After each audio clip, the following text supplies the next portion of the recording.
Well, glory be and mercy me, we've done it yet again. Here we are. I'm going to say straight up, especially for those people, as people come into the chat. No, that's okay, buddy. I know. Who am I talking to, even? Who am I even talking to? I was just informed about an hour ago that my Uncle Garven, who is in his 70s, but he passed away this morning. And I wasn't particularly close with Garven. I wasn't speaking with him very often, but he's still my uncle and my mother's brother. And so it's a loss for our family. It's the passage of time, the focus on our mortality, the shining of light on our mortality as a people. So if I am a bit, I don't know, somber, emotional. I mean, you guys know me. I'm something of an emotional person in the first place. So the news that there has been a death in the family is going to hopefully not rear its ugly head too much in this cast, but I want to be upfront with what's going on in my own life as we move forward. Haven't even had a chance to call my mom or talk to family or anything. So, well, here we go. And of course, amidst my own family's life crisis, British Columbia is experiencing, as you can see, a continued crisis, a crisis that will go on for months and months, and this is a crisis for Canada. New pictures emerging. Thank you, Mocked, I know. Thank you. I appreciate your condolences and your concern. Good to see you, by the way, Mocked. Seeing landslides. This one's not so critical. They'll clear this out in a couple of days. This is the big crisis. Collapsed bridges, collapsed infrastructure, right? Massive flooding. We've lost yet another town. This is a Lytton scale, right? This is a lost town. None of these homes are recoverable. They're going to have to tear all this down. You can't just the water's not just going to go away and then you're just going to move in everything's fine. Just wait for it to all dry out. The water damage here will ensure that this entire town is going to need to be destroyed and rebuilt. There's just no two ways around it, right? And I mean the relocation that's going to happen because of this. Yeah, it's no joke what's happening in British Columbia. It's no joke what's happening in British Columbia. This is an enormous disaster. Of course, people highlighting the supply chain issues. I've been getting reports from people in my Patreon saying that they are attempting to get supplies in from the east, of course. Because you've got places that are on the other side of the disaster that have been relying on their supply chain connection to Vancouver, and all of that's been wiped out. So now, thank you, Ruth. I appreciate that. Thank you, Ruth. Ezial, good to see you, Ezial. As we're seeing the devastation, and people have been commenting. I clipped my last night's commentary. I clipped it and put it up. And people have already been commenting on it, "Oh, John, this is a once in a century catastrophe. These things do happen." It's isn't it interesting? In the past 5 years, we've been experiencing a lot of once in a century situations. Isn't it interesting how suddenly there's all these once in a century sort of things going on? And as I said yesterday, this is just beginning. So this once in a century narrative, it's going to go away pretty quickly. It's going to go away with COVID as COVID mutates, and as we get more COVID style things, it'll be once in a decade instead of once in a century. And as more flooding occurs, as more destruction occurs, it'll be once in a decade instead of once in a century, right? Yeah. This is going to become the new normal. The wildfires are going to get more intense. The flooding is going to get more intense. The droughts are going to get more intense. That we are going to experience more pandemics, more virus spreading, more of these sorts of events. It's At this stage in the game, that is a certainty, even if we were to stop everything, right? Even if we were to begin the healing process, it would be a certainty that we would experience more than this. Thank you, Ezial. I appreciate that, bud. I do. It already is that way. Yep. And as we attempt to build back, right, there's going to be this build back better narrative that goes along with this, but we're going to build back in slow motion because of the capitalist death cult, right? And then once these things get built back, the weather's going to get worse. It's not going to get better. Like this is the ground floor. This is the foundation that we are moving forward from. So I just wanted to touch base again. We've got even the National Post, right? Which, you know me, I don't trust the National Post at all. I only report on the National Post to show how it's been corrupted by power. But even it's reporting on this for what it is, right? Are they reporting on it as a climate change disaster? No.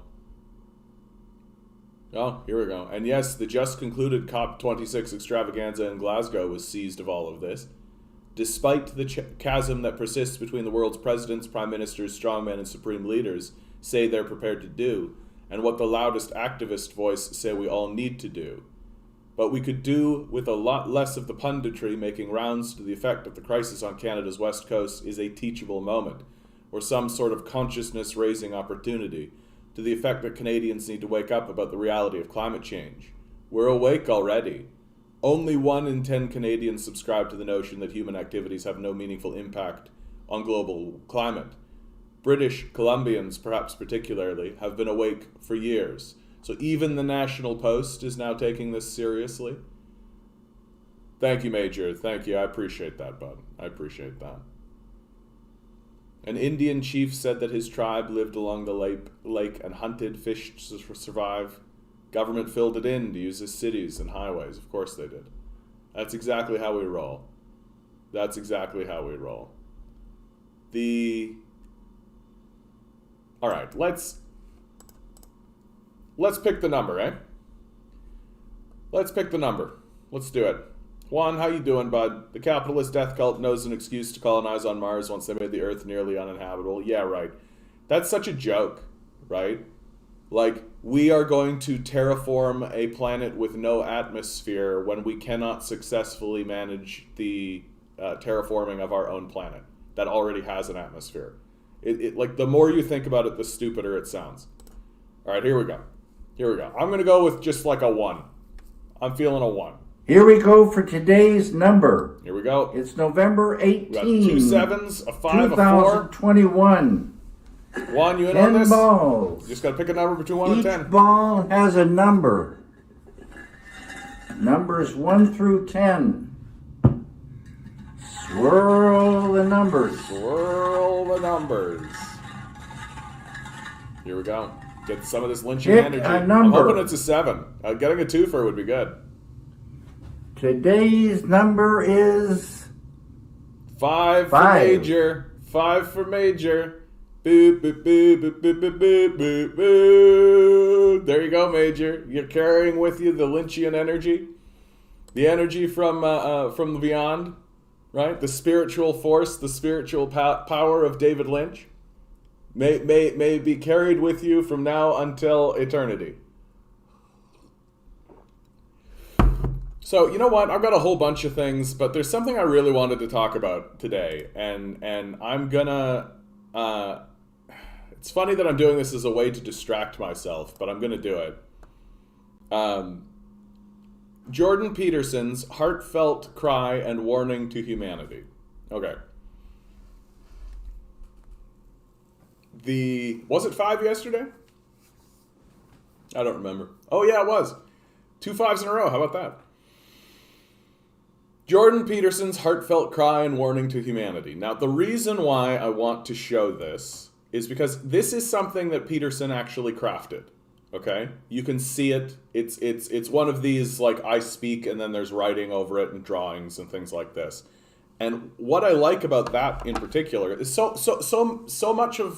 many times people critique Peterson because of something he said in an interview or said off the cuff or said like when he's talking. Like he's done a lot of talking, right? And if you go through a man's portfolio in such a manner, you will always be able to pick something out, always. Like, and that's true across the board, which is why I think we should be forgiving of people in these regards, right? But here is something that he has crafted, and you guys know me, right? I talk all the time about linchpin arguments, right? Like, this is why I don't really like nitpicking on people and why I don't like finding like little things and being shitty and all that. I want to find the person's like the central thing that you can pull out, right, to watch the entire perspective collapse. Most people have one of these. The people who don't, well, that's not true. There are people who, everyone has a linchpin. But some people you can't pull the linchpin out, right? The linchpin has been secured. It is stable, right? You can see that it's the linchpin. You can attempt to assault the linchpin. But if the linchpin is based on firm ground, you won't be able to pull it out. So Peter and everyone will eventually show you their linchpin, right? Honest lecturers and honest commentators will show you the linchpin. They will say, here is the linchpin. Assault it if you can, right? Assault it if you can. For example, my linchpin is that everyone is equal within quantum energy. That's the linchpin. That's the basis of all my thinking. We live as quantum beings in quantum energy. That's a fact. That's just scientific fact. And if that's the case, then each and every one of us are equal in our validity, in our existence. People like Peterson will attack the position of equality because they'll be like, well, this man is very tall, and this man is very, and this person over here has X attribute, or these sorts of things. But that misses the forest for the trees. That misses the point entirely, right? That it's not that we are equal in our capability in this energy existence that we live in. It's that we are equal in our validity. That's the misunderstanding that exists between like the Petersonian crowd and people on the left. That the Petersonian crowd and like the right wing doesn't understand that we're talking about equality of validity. That our experience is as valid as your experience, right? And this is what stumbles into the weeds. And so in this video, in my view, Peterson reveals the linchpin argument. Like, and he does so because he has crafted something. That's usually when people reveal the linchpin, is when they craft something, right? And what's interesting about this video that I'm going to show you is that I think I'll just show it to you from start to finish, okay? It's 5 minutes, 20 seconds long. I'm going to show it to you from start to finish, and then we'll go through it. And we'll see. I don't know if he's revealed this linchpin on purpose or not, but usually people do when they craft something like this. And so here, I'm just going to show it, and then we'll talk about it.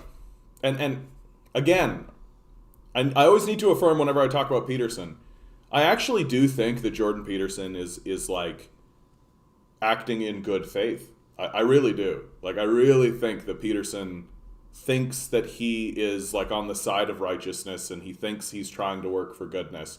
And if you are the type of person that he is, right, which is like a privileged white straight male, you know, you're going to really connect with him, and you're going to really see his perspective. And it's likely that you also contain the same sort of linchpin problem that we're going to talk about. So let's play this. A wing and a prayer, or the enemy. This has to stop. God, lift from me the intolerable burden of my ignorance, arrogance, willful blindness, bitterness, and resentment. as I pray that others rise above the same faults and temptations. I watched Fox News release a message this week. There are terrible things afoot under the surface of our society, and the perpetrators are coming for you and coming for us. And then I watched the Democrats respond in panic and anger, saying, there are terrible things afoot under the surface of our society, and the perpetrators are coming for you, coming for us. Are there terrible things afoot, bubbling under the surface? Is something coming for you and for us? Ask yourself how true that is of yourself and your own life. Have you addressed all that? Are you concerning yourself with the dust in your enemy's eyes instead of attending to the filth that obscures your own sight? Do we want accusation, suspicion, discord, derision, and hatred? Or the peace and prosperity and happiness that beckons to us at this moment like never before? Who's the enemy here? Is it the basket of deplorables? Is it the freaks and the queers? Is it the plumbers and carpenters and tradesmen and managers who work honestly and diligently during the day, and the soldiers who stalwartly defend the borders and protect us? Is it the artists and visionaries whose expressions of unbridled creativity entertain and rejuvenate us, and who continually offer to us an unending panoply of technological miracle? Is it the institutions that guide and protect us, that so many lived and died to erect and establish, which for all their faults have served us so well? Do we want revenge or justice? Do we want contempt or mercy? Do we want war or peace? And what are you aiming at in your heart of hearts? I see even the best of men degenerating into the exchange of blows. I see even the best of men identifying the enemy in our neighbors and friends. I see even the best of men falling prey to cowardice and self-righteous anger. It needs to stop. I need to stop. You need to stop before it's too late. Who is the enemy here? The snake in your heart? The lies on your tongue? The arrogance of your intellect? The cowardice of our refusal to see?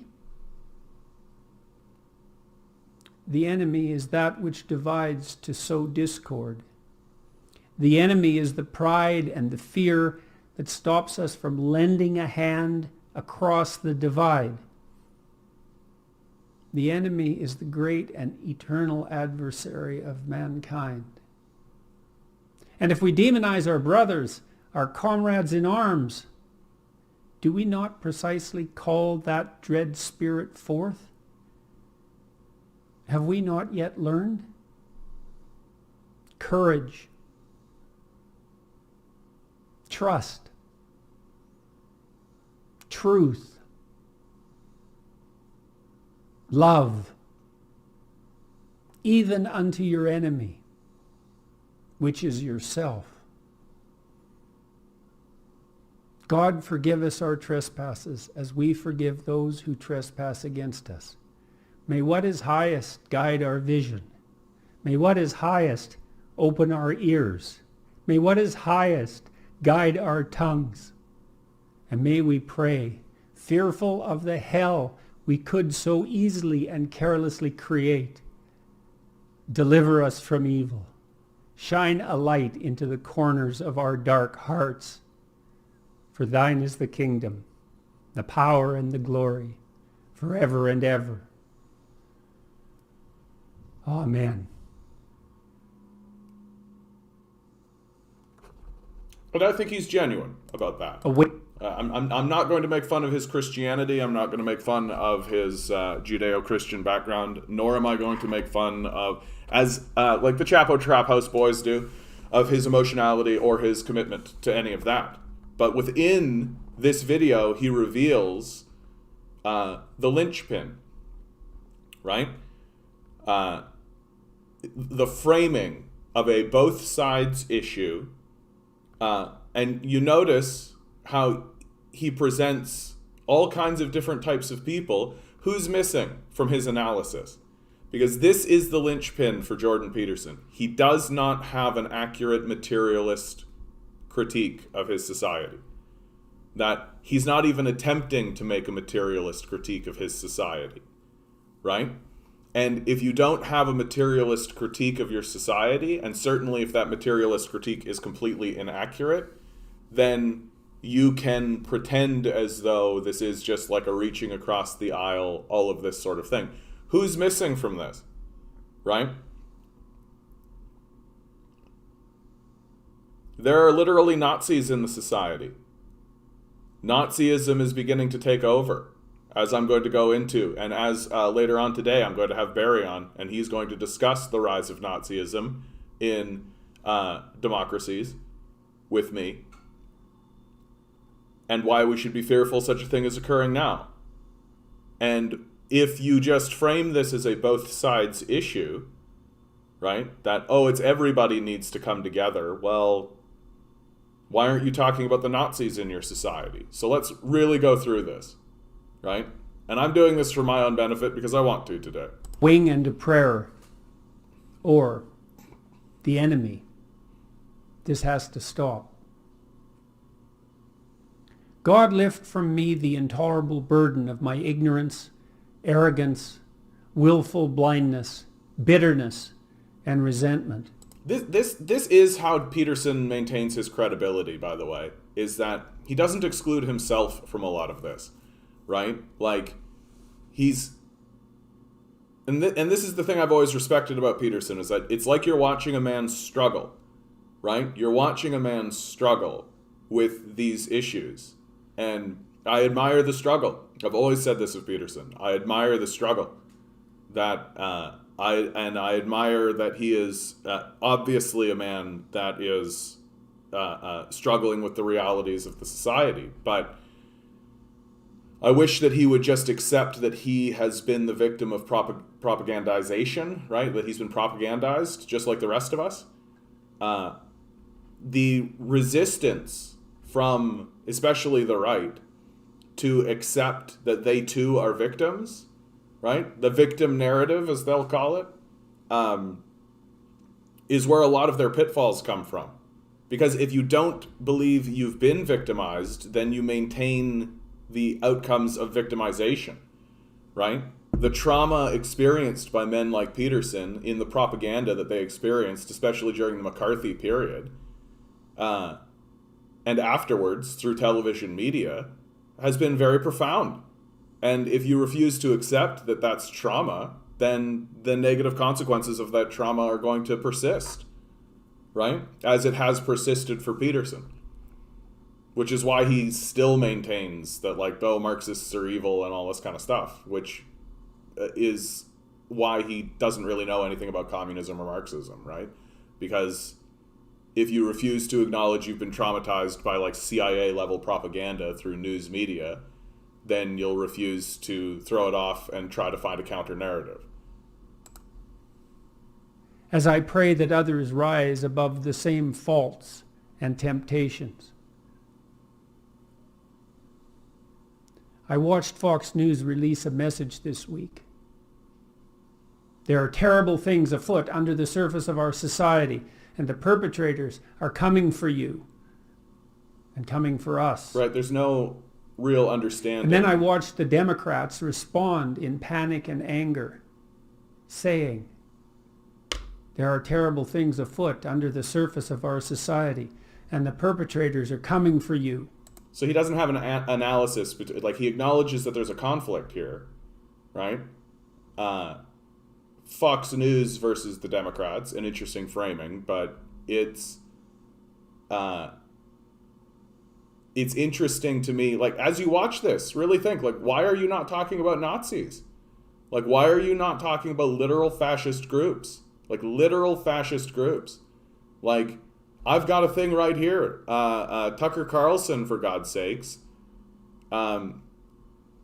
His work is being funded and put forward. Tucker Carlson's revisionist January 6th series was written by a director of white nationalist documentaries.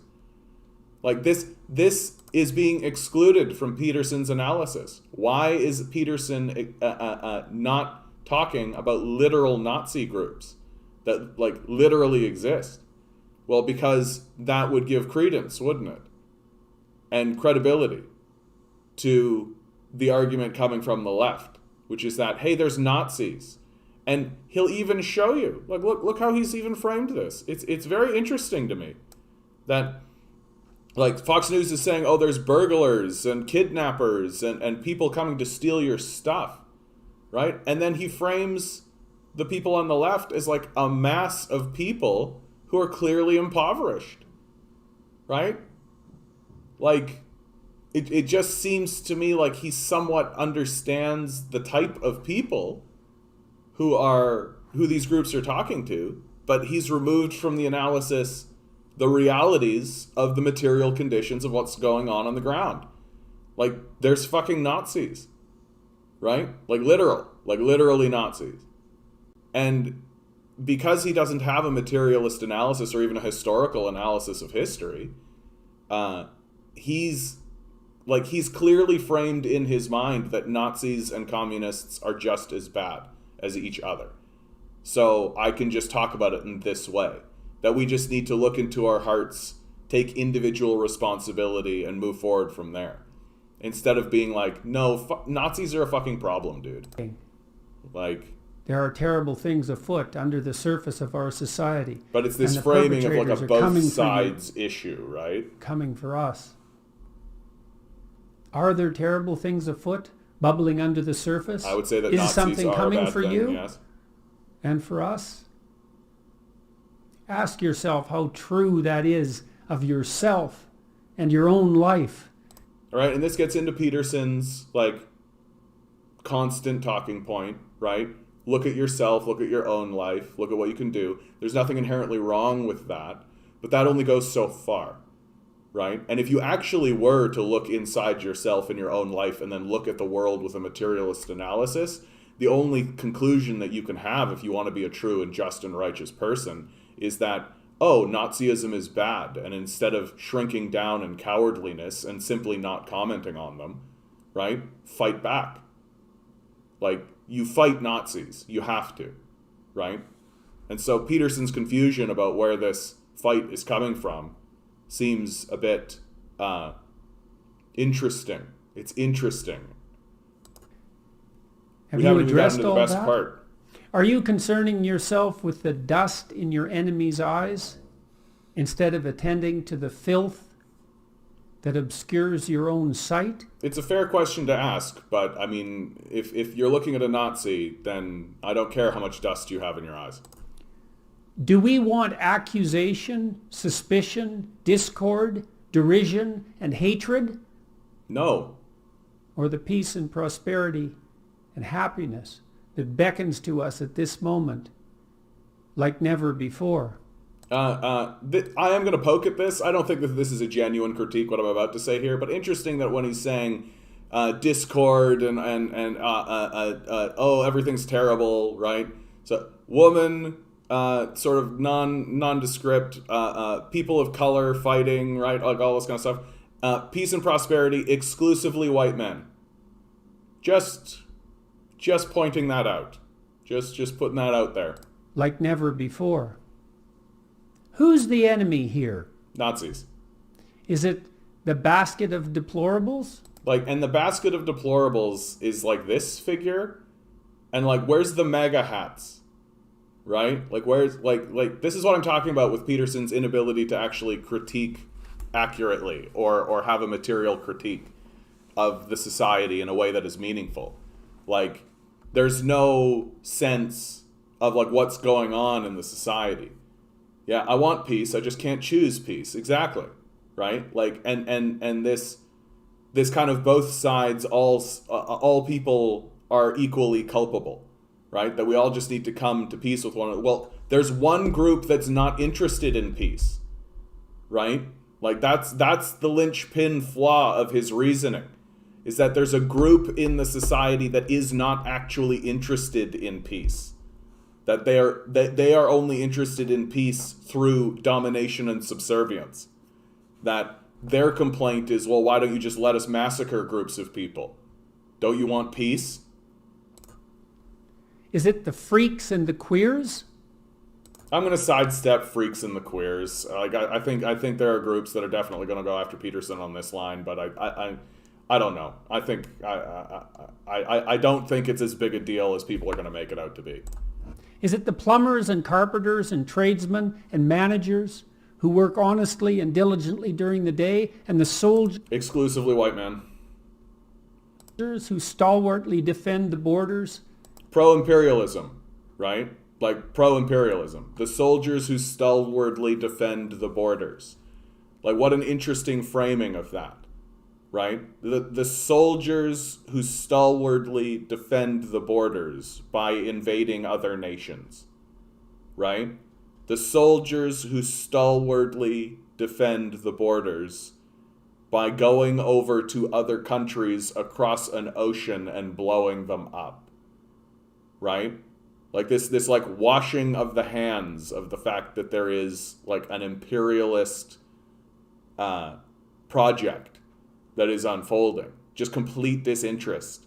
Literally willing to talk about soldiers and venerate them as if what they are doing isn't anything other than imperial, or is something other than the imperial project, and ignoring completely their role in what's going on in the society. Because, again, Peterson doesn't have a materialist analysis that is accurate. And protect us? Is it the artists and visionaries whose expressions of unbridled creativity entertain Dave, how and you doing? rejuvenate us, and who continually offer to us an unending panoply of technological miracle? Is it the institutions that guide and protect us, that so many lived and died to erect and establish? The institutions that guide and protect us, right? His Judeo-Christian Western civilization sort of position, right? An odd thing to say amongst the residential school system, right? Peterson's perspective, and I've been commenting on it over and over again, right? He is a white male who, because he lacks a materialist perspective, because he doesn't actually know what's actually happening in the society that he's attempting to comment on, he really reveals his pro-imperialism, right? His pro-white supremacist perspective. And he can't help it. Like, he can't help it. That's the thing. Because for all his statements of, like, you need to turn onto yourself, you need to analyze yourself, you need to do all of that yourself, but because he doesn't have an understanding of the material world that he lives in, he can't actually then turn and have an accurate critique of himself even. Because he doesn't understand himself within the context of the world that he lives. He has no systemic critique. Exactly, Mark. Like, he doesn't understand the basic history of what is going on. He's got a lot of, like, this is the thing I've always thought about Peterson. A lot of his pieces are correct, right? He's got all the pieces in front of him. He just doesn't quite know how to put the puzzle together. And doesn't really want to accept that he too is a victim of it, right? He wants to be seen as a powerful, strong man, right? White man especially, right? With Judeo-Christian values and Western civilization and all of that. But he refuses to acknowledge that he's getting crushed up too, right? And because he's refusing to acknowledge these things, He refuses to stand in solidarity with the people who are actually being victimized by the society, while simultaneously holding up a Bible that contains in it a figure who he would actually turn around and say to, like, think about Christ within the context of what Peterson talks about. Imagine attempting to present Jesus Christ with a both sides argument, the way that he does. Imagine attempting to go to a figure like Jesus Christ, who is crucified by an empire, right, for upholding its own laws and for, having done no crime, and saying, oh, well, this is a both sides issue, while Jesus Christ is taken away and crucified, right? And don't pretend as though there aren't people in the societies who have been victimized in this way, right? Edward Snowden, Julian Assange, right? There are plenty of examples of people who are being victimized by this society. And to try and frame it in this both sides sort of way while upholding the oppressors, right? The military, the institutions, right? That guide and protect us. Because we're supposed to bow our heads in subservience to these institutions, right? Which for all their faults have served us so well. Which for all their faults have served us so well. I mean, yikes. Yikes. Can I say yikes? Like, you just get to push aside the genocide of the First Nations people. You just get to push aside slavery. You just get to push aside, like, the massive power struggle of the churches, of these institutions, and just say, well, for all their faults, they've still been benefiting who? Straight white men. So if you're part of the patriarchy, Peterson makes all the sense in the world. And Peterson doesn't really acknowledge the existence of said patriarchy, right? Which is why he can't actually critique it. And he doesn't actually have a critique of the society. Because he refuses to acknowledge that he is the primary beneficiary of a system that exists to benefit men exactly like him. And if he were in his youth to see it for what it is and fight against it, then he wouldn't be in the position he is today. Yeah, it's God's will that you suffer in this world, not your oppressors. Yeah, and ultimately Peterson's perspective is peace through obedience, peace through subservience, right? Maintain the systems of white supremacy, maintain the systems of oppression and dominance and control, right? Maintain these structures, right? And subserviate yourself to them. That's the way to find peace in the society, right? It's a very, like, far-right neo-Nazi fascist way of looking at the world, right? That the oppressive structures are fine. You just need to obey them harder, right? Look inside yourself. The problem is you. Why aren't you subserviating yourself to the structures, right? He's explicitly stating these things. And his unwillingness to acknowledge that there are literally Nazi groups active and working within his society, right? That he's blaming it on what, the queers and the freaks and the deplorables, right? Without actually it's interesting that he uses the word deplorables, but doesn't even show the MAGA hat, right? Doesn't even show the MAGA hat, right? So this critique of his is omitting enormous factors, and it simply isn't a materialist critique. Do we want revenge or justice? Justice. Do we want contempt or mercy? Now, that's an interesting one. Contempt or mercy. As if there are things that we should not be contemptible of, right? I think that it is completely fine to be contemptible of Nazism, right? Like, I think that if there are Nazis, you should have contempt for them. And no, you should not show Nazis mercy. And I think it would be odd to make any other position. Like that's the fundamental flaw of this particular talk, if not the fundamental flaw of Peterson himself, is that like there are things that you cannot make peace with. It's just not possible. You can't both sides Nazism. It's not possible. Do we want war or peace? Yeah, we would love peace, right? We would love peace, but unfortunately there are groups of people who want war and whose central ideology is one of war. Purge minority groups, right? Like that's the basis of Nazism. And they're real and they exist in the society. And what are you aiming at in your heart of hearts? I see even the best of men degenerating into the exchange of blows. I see even the best of men identifying the enemy in our neighbors and friends. I see even the best of men falling prey to cowardice and self-righteous anger. It needs to stop. I need to stop. You need to stop. It's very smart of him, and I don't want to assign cynicism to him on this, but he's doing a very good job of including himself in this process. Do you know what I mean?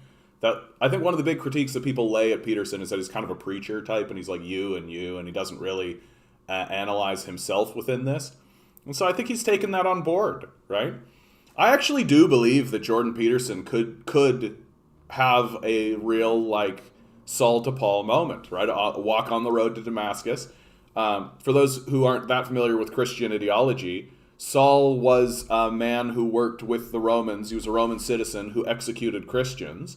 And as the story goes, after he executed the Christian Stephen, death by stoning, he was walking along the way to Damascus, and Christ appeared before him and struck him blind. And then he continued on to Damascus, struggled with the concept of Christianity, and then accepted Christ. His vision was restored, and he changed his name to Paul, and then he became one of the most prolific defenders and writers of Christianity, even able to contend with the leader of the church himself, Peter, and at one point rebuking Peter. So a very powerful figure within the Christian narrative. And I very much believe that Jordan Peterson can have a similar situation occur. He can have his moment, his road to Damascus moment. One would assume that being struck into a coma would have something to do with that. But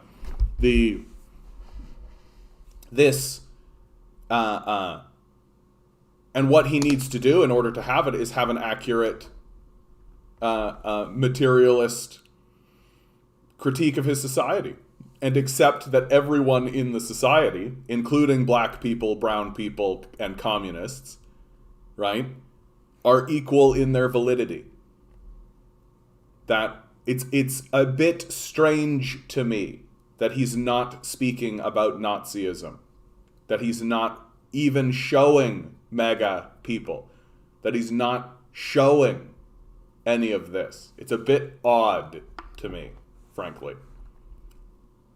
Because if he were to start diving down those rabbit holes, right, well, then he would reveal himself one way or the other, I think. Before it's too late. Who is the enemy here? Nazis. The snake in your heart? No. Nazis. The lies on your tongue? No. The arrogance of your intellect? No. The cowardice of our refusal to see? Probably Nazis, dude. The enemy is that which divides to sow discord. Like, the enemy is that which divides to sow discord. Like Nazis, right? Like, literally Nazis. The enemy is the pride and the fear that stops us from lending a hand across the divide. Right. The enemy is the great and eternal adversary of mankind. This last statement rings very poignantly to Christians. It's a very Christian statement to make, right? And I have a lot of commentary on this idea of the adversary of mankind, right? Who's the adversary of mankind within And the if we Christian demonize context? The devil, right? Satan.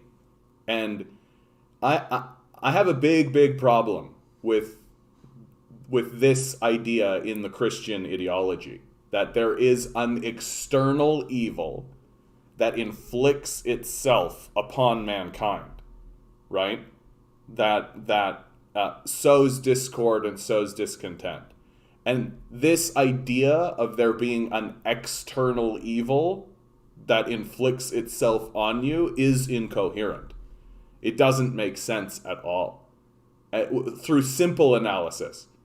So you're telling me that there is a God that created all things. Yes, like that's, everybody would agree with that.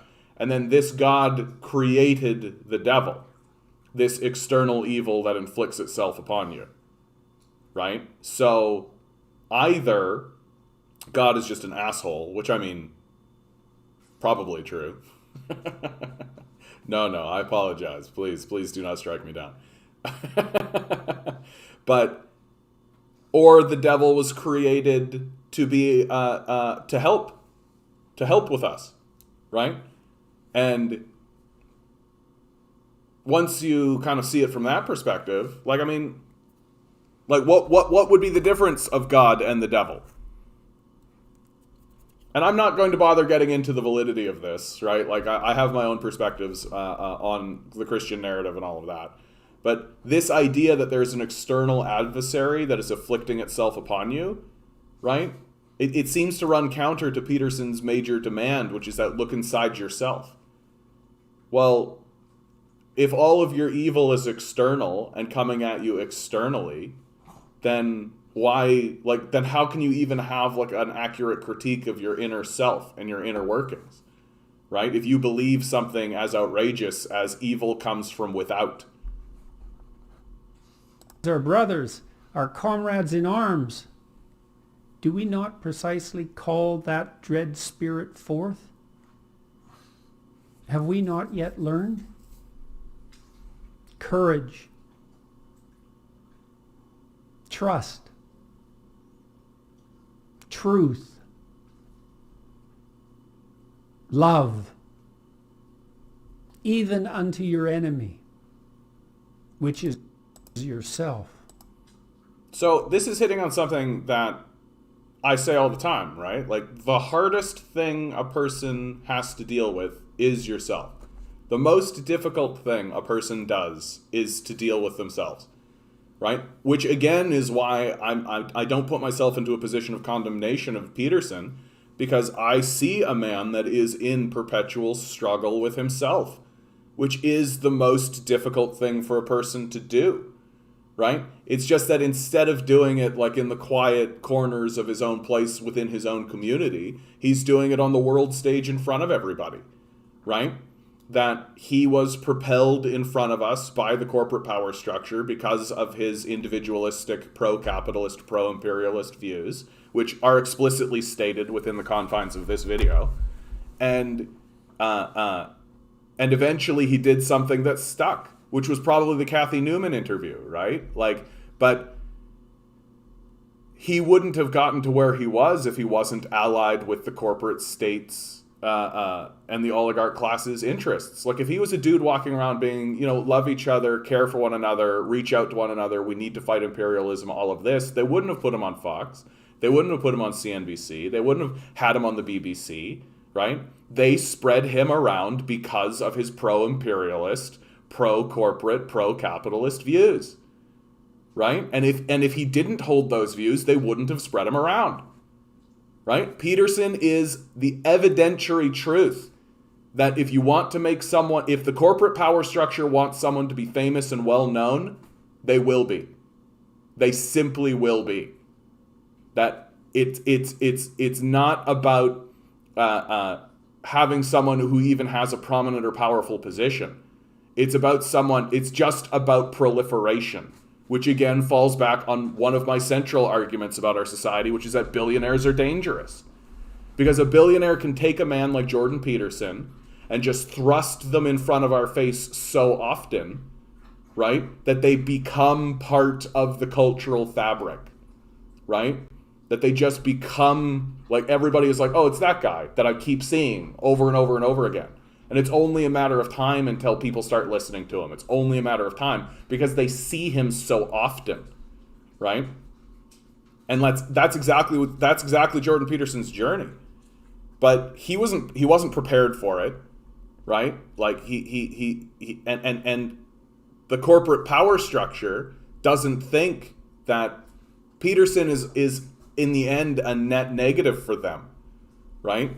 Because all he really reveals is that the only people that are going to be thrust in front of us are people who refuse to have an actual materialistic analysis of the society, right? Which is Peterson. Like, how do you do a video like this talking about deplorables and all this kind of stuff and not talk about Nazis? Like, it's a very questionable decision. It's a very questionable decision. God, forgive us our trespasses as we forgive those who trespass against us. May what is highest guide our vision. May what is highest open our ears. May what is highest guide our tongues. And may we pray, fearful of the hell we could so easily and carelessly create, deliver us from evil.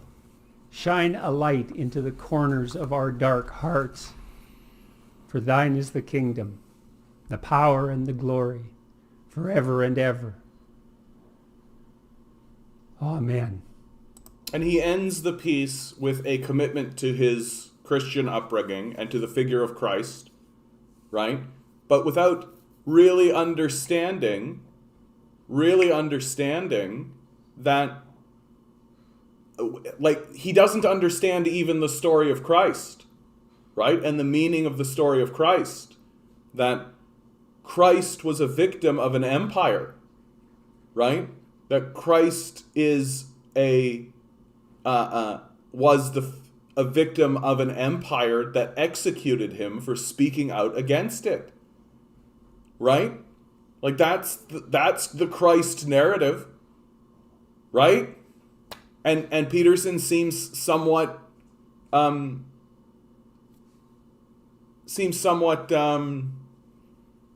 blinded to it. He doesn't seem able to see it. Because if he sees that the figure he venerates was a victim of an empire, then you have to critique that empire, and then you will see that the empire that murdered Christ is configured in exactly the same way that our own society is configured. And so at the end of the day, Peterson becomes incoherent. That he wants to help, obviously. He wants to be a cheerleader for people. There's nothing wrong with that. But he refuses to see the limitation of this narrative, that it's all about you and your individual and just come to peace and discover more about yourself. But you can only discover so much about yourself before you need to reflect it against the society that it is within. And so he has an incomplete, incoherent worldview that simply doesn't withstand basic scrutiny. And it's extremely telling that he venerates figures like Christ, without actually understanding Christ's own society and Christ's own situation, while simultaneously excluding from the conversation the darkest forces that operate within our society, which are Nazis. So Jordan Peterson's linchpin, the thing that collapses his entire ideology to the ground, is that he refuses, and at this point it must be called a refusal, right? Like, this is a guy that went and lost a debate against Zizek Zhirshik, I can never pronounce his name, Zizek Slovov or whatever, like the most light-touched communist ever, right? And Peterson loses this debate handily, right? And instead of moving forward into materialism and having a more materialist perspective and analyzing it, it seems as though he's just retreated back the other way. So, like, I'm fine if you want to use Peterson as something of a rah-rah cheerleader in your life, but he is not a good person to listen to when it comes to the analysis of your society, because he doesn't even attempt to do so. It's incoherent what he's doing, right? There's just it doesn't make sense. It's not consistent. It's littered with holes, if it exists whatsoever. Anyway, so that's me and Jordan Peterson. Thanks for putting up with that, guys. How long the fuck was I doing that for? Way too long, I bet. Way too fucking long. As Kim Jong-un said recently, our arch enemy is the war itself, not South Korea, the United States, or any specific state or forces. Yeah, that's exactly it, too. Like, the ancient Grecians created a god of war, right? Because they understood that war itself is a force, right? And you can see that reflected in the works of Chris Hedges. He writes a brilliant book called War is a Force That Gives Us Meaning, and talks about the nature of war. And it's one of the best books ever written on the subject, in my view. And the acceptance that war is, if you unleash war, it's like creating a Pandora's box. You're inflicting it upon the populace, and the belief that you can control war once it's unleashed is hysterical. I was just reading about the USA's invasion of Grenada before this stream. Yeah, exactly. Like, he's working. And for those who came in like halfway, the reason I wanted to go through that is because it's very revealing of Peterson and who Peterson is and his struggle, which I think is genuine. And I think it's worth pointing out several things about Jordan Peterson, right? His lack of materialistic critique of his society, his inability, even within the framework of revealing great evil, of showing Nazism, right? There are Nazi groups that exist within his society, and he simply refuses to confront them or shine light on them. And in many ways, a piece like this becomes a way to obfuscate that very genuine conversation and pretend as though the victims of these organizations are just as bad as the people on the other side, right? That the victims of the Nazis are just as bad as the Nazis themselves, right? And that allows him to create a both sides narrative, that both sides are equally culpable, that is incoherent and does not align with the facts. Because Peterson doesn't have a materialist view of the world, right? He's kind of living in a fairy tale. Like his life is kind of a detached fairy tale life. Like a man who wrote a book while living in a university. Like, of course he's going to support the system that allowed him to do that. I was surprised when I learned Peterson likes collecting communist art. I mean, his daughter, I don't know if she's married to him, but she was impregnated by a man who is a communist. Like, so his connection to communism is very weird and very strange. And I wouldn't be too surprised to find out if Peterson views that the same way that, like, some people view, like, collecting Nazi propaganda and memorabilia. Like, Peterson has a very dim view of Marxism and communism generally, even though he doesn't know anything about it. Like, because he refuses to acknowledge that he too is a victim of the system. So he refuses to acknowledge that he's been propagandized. It's God's will that you suffer in this world, not your oppressors. Yeah, exactly. And that's a very dim and dark view, right? Peterson was a nobody until he pissed people off by refusing to use their chosen pronouns. I mean, I just think he was put in front of us over and over again by a media force that saw that he was pro-imperialist and pro-capitalist. And there's so few, like, people even attempting to make the argument. So they'll show us the people who are going to make that argument. Yeah, he talks to Nazis every day. They pay his bills. Yeah. I still can't believe we all just sit here while nothing gets done in our government. Seriously, what the fuck are these breaks in Parliament? Well, because the corporate state has already won, right? They have what they want. right? Which is the power to rule over us. So they don't need the parliament to do anything. They have what they need, right? That anything the parliament does now is just going to be interference for them. Didn't he meet with Viktor Orban? I don't know. The MAGA hat wearers are presented as centrists, you know, the only rational ones. I'm not a Nazi, I'm a centrist. You're the real racist. Yeah. Where's our parliament right now? What are they doing? Yeah, they're a brunch, dude. They're a brunch. They don't give a fuck about us. Like, I don't know what I need to say. Like, they don't give a fuck about us. I think we already heard of experience all the ideas Nazis have, and then we hung them for crimes against humanity. Debating it lends a false legitimacy to their monstrous ideology. Yeah. Like, I feel like I've got, like, literally it's so... Like, that argument is so over now that you can just present a very simple meme to outright defend it. Let's see if I've got it at the handle. I thought I did. That's some Beaverton stuff. And put up with me. Here we go. Nazis. We demand a pure white ethno-state. The blood of the impure will run the rivers red until the cleansing is complete. Everyone else, I should punch you in the face. Nazis. Whoa, what's with the violent threats over a difference of opinion? You're the real Nazis. Like,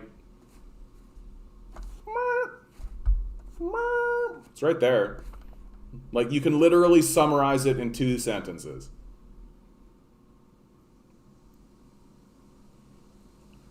Satan and God are only a problem if you believe in them. Well, I don't really buy into the concept of, like, Satan so much. I feel like that was just...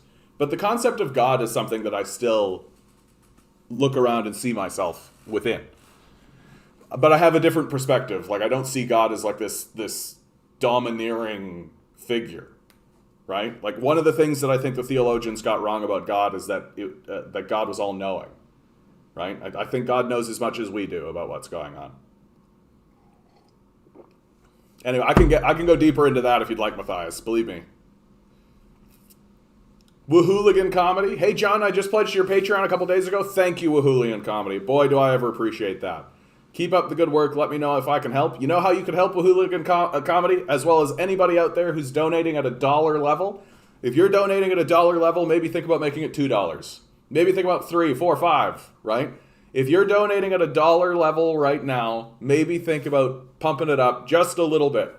And if you are donating, if you're not donating, think about donating $1.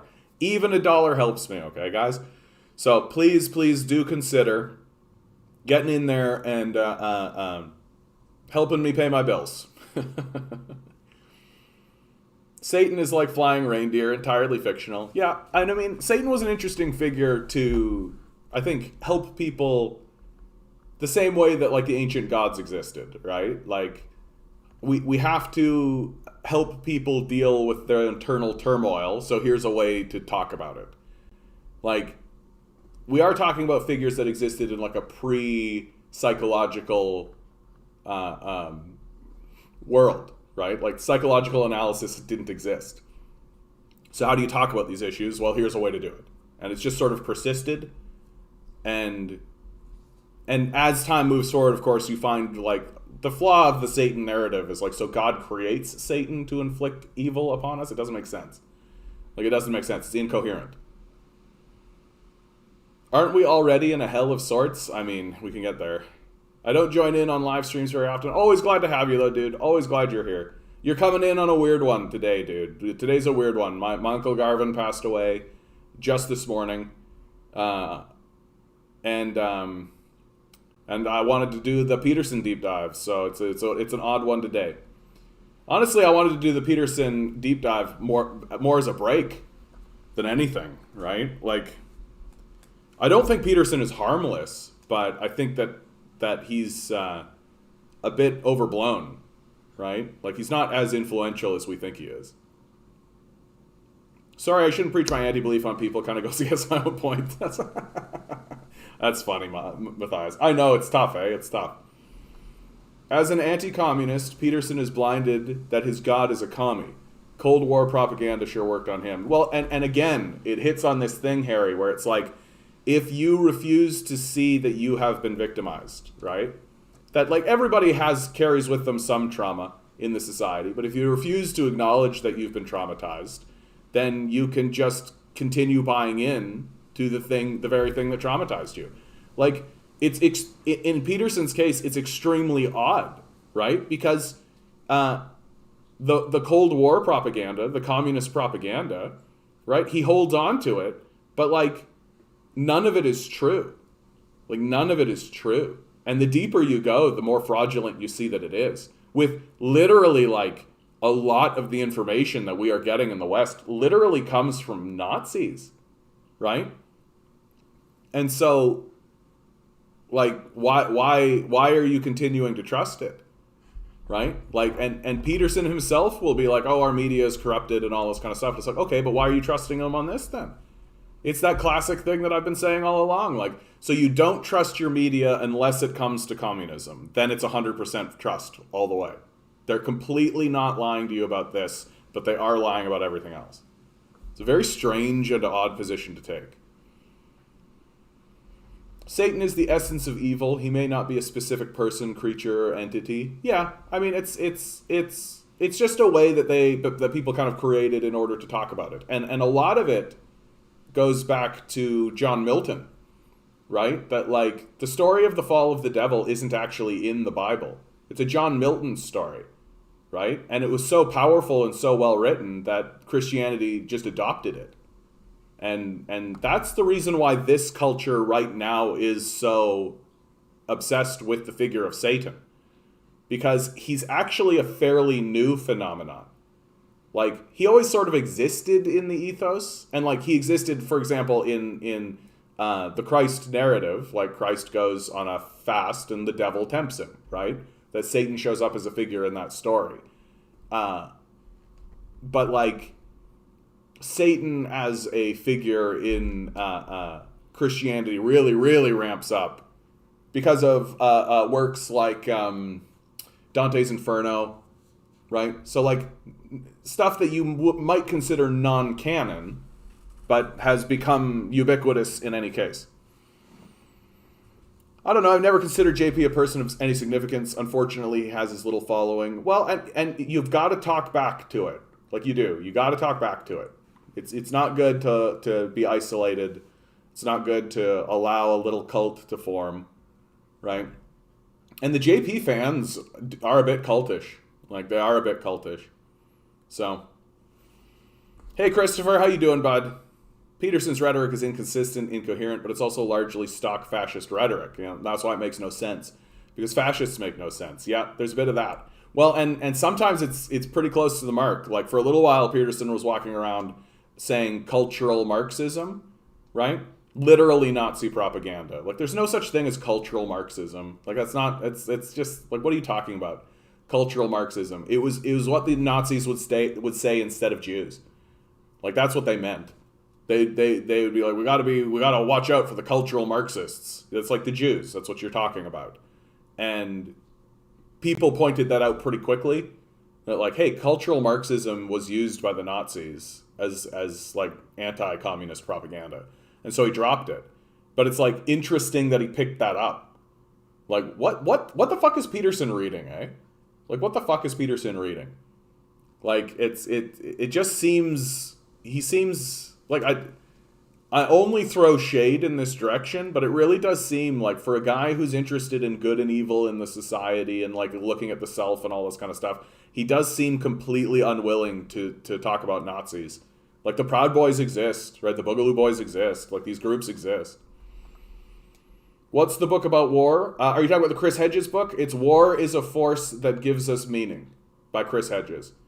Powerful book. Very powerful book. I mean, all of Chris Hedges' work is powerful. I've read everything he's ever written, including his articles. And it's very, very powerful stuff.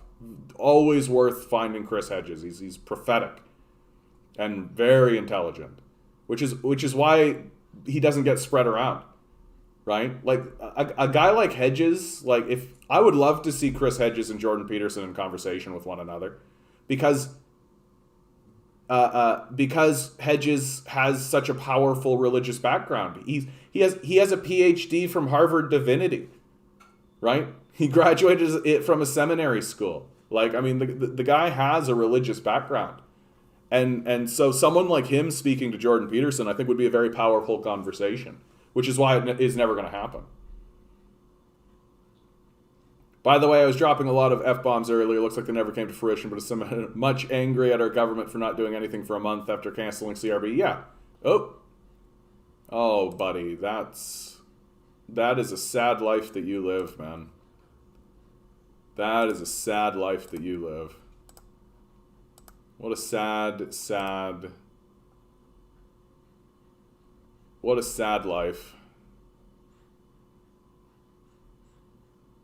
a sad life.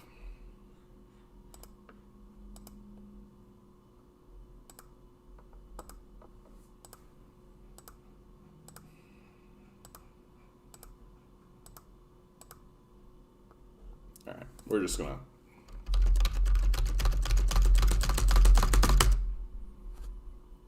That is a sad life.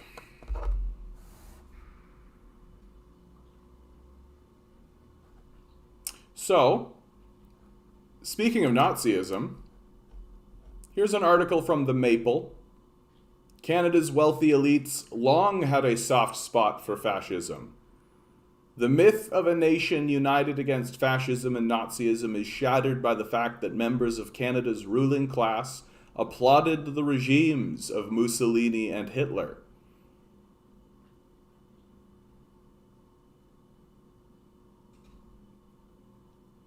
By Mitchell Thompson. The Canadian military's efforts in the Second World War are often mythologized so as to portray opposition to fascism as a cross-class trait shared by workers, bosses, and politicians alike. The disturbing reality, however, is that well into the late 1930s, a significant section of Canada's elite admired fascism in Italy and even in Germany. In 1938, the Empire Club of Canada, Toronto's leading luncheon of elites tied to the British Empire, hosted commentator Rex Frost, who offered an account of his meetings with officials in Italy and Germany. While expressing a preference for the former, Fox told the audience, "Germany at once impresses you as a highly disciplined country." He said further, "I can speak in the highest terms of the courtesy with which I was greeted by German officials and members of the government departments." Frost's speech occurred just months before the Kristallnacht pogrom, which saw at least 91 Jewish people murdered and approximately 40,000 arrested and sent to concentration camps, as synagogues and storefronts were smashed and burned. Frost made no mention of the Nazi regime's anti-Jewish policies. Instead, he told the Empire Club, speaking of the visible results which appear to have been attained in both Germany and Italy since their respective authoritarian regimes came into operation, he would, I believe, be a narrow-minded observer who could not detect some social improvement in these countries. Others offered the Empire Club additional praise for fascist Italy. On January 25, 1934, Army Major W. James Baxter introduced a speech to the Empire Club by past Ontario Magistrates Association President S. Alfred Jones, author of Is Fascism the Answer? In his presentation, Jones claimed, "Fascism is sweeping Europe because its nations are near enough to Italy to see the advantages of her system." Describing Mussolini's march on Rome, Jones said, "On this date, more than 2,000 fascists laid down their lives in order that Italy might live. You will see that communism has something for which we should give it credit, viz. It was responsible for the birth of fascism. Fascism was originally a patriotic movement to overcome communism. It grew, developed, and expanded, and today fascism is the spirit of a nation. Today, fascism is Italy." Similar claims were made at the Empire Club in 1930, 1932, 35, and 38. For example, the Empire Club hosted classical scholar William Sherwood Fox, introduced by jurist Dana Porter, who would later serve as Attorney General in Ontario in a Conservative government. In 1932, to laud Mussolini's endeavors to redeem his beloved Italy from anarchy and from economic and spiritual ruin, at the same time he saved all of Western civilization from these very same calamities. And in 1930, C.P. Tisdale introduced a speech by Corrado Gini, later head of the Italian Eugenics Society, to praise Mussolini's demographic policy. Gini told the well-heeled audience, "It will prove of great advantage to our country in international competition." The Empire Club speakers weren't alone. The Montreal Star asked in an editorial published at around the same time, "Could we import Mussolini?"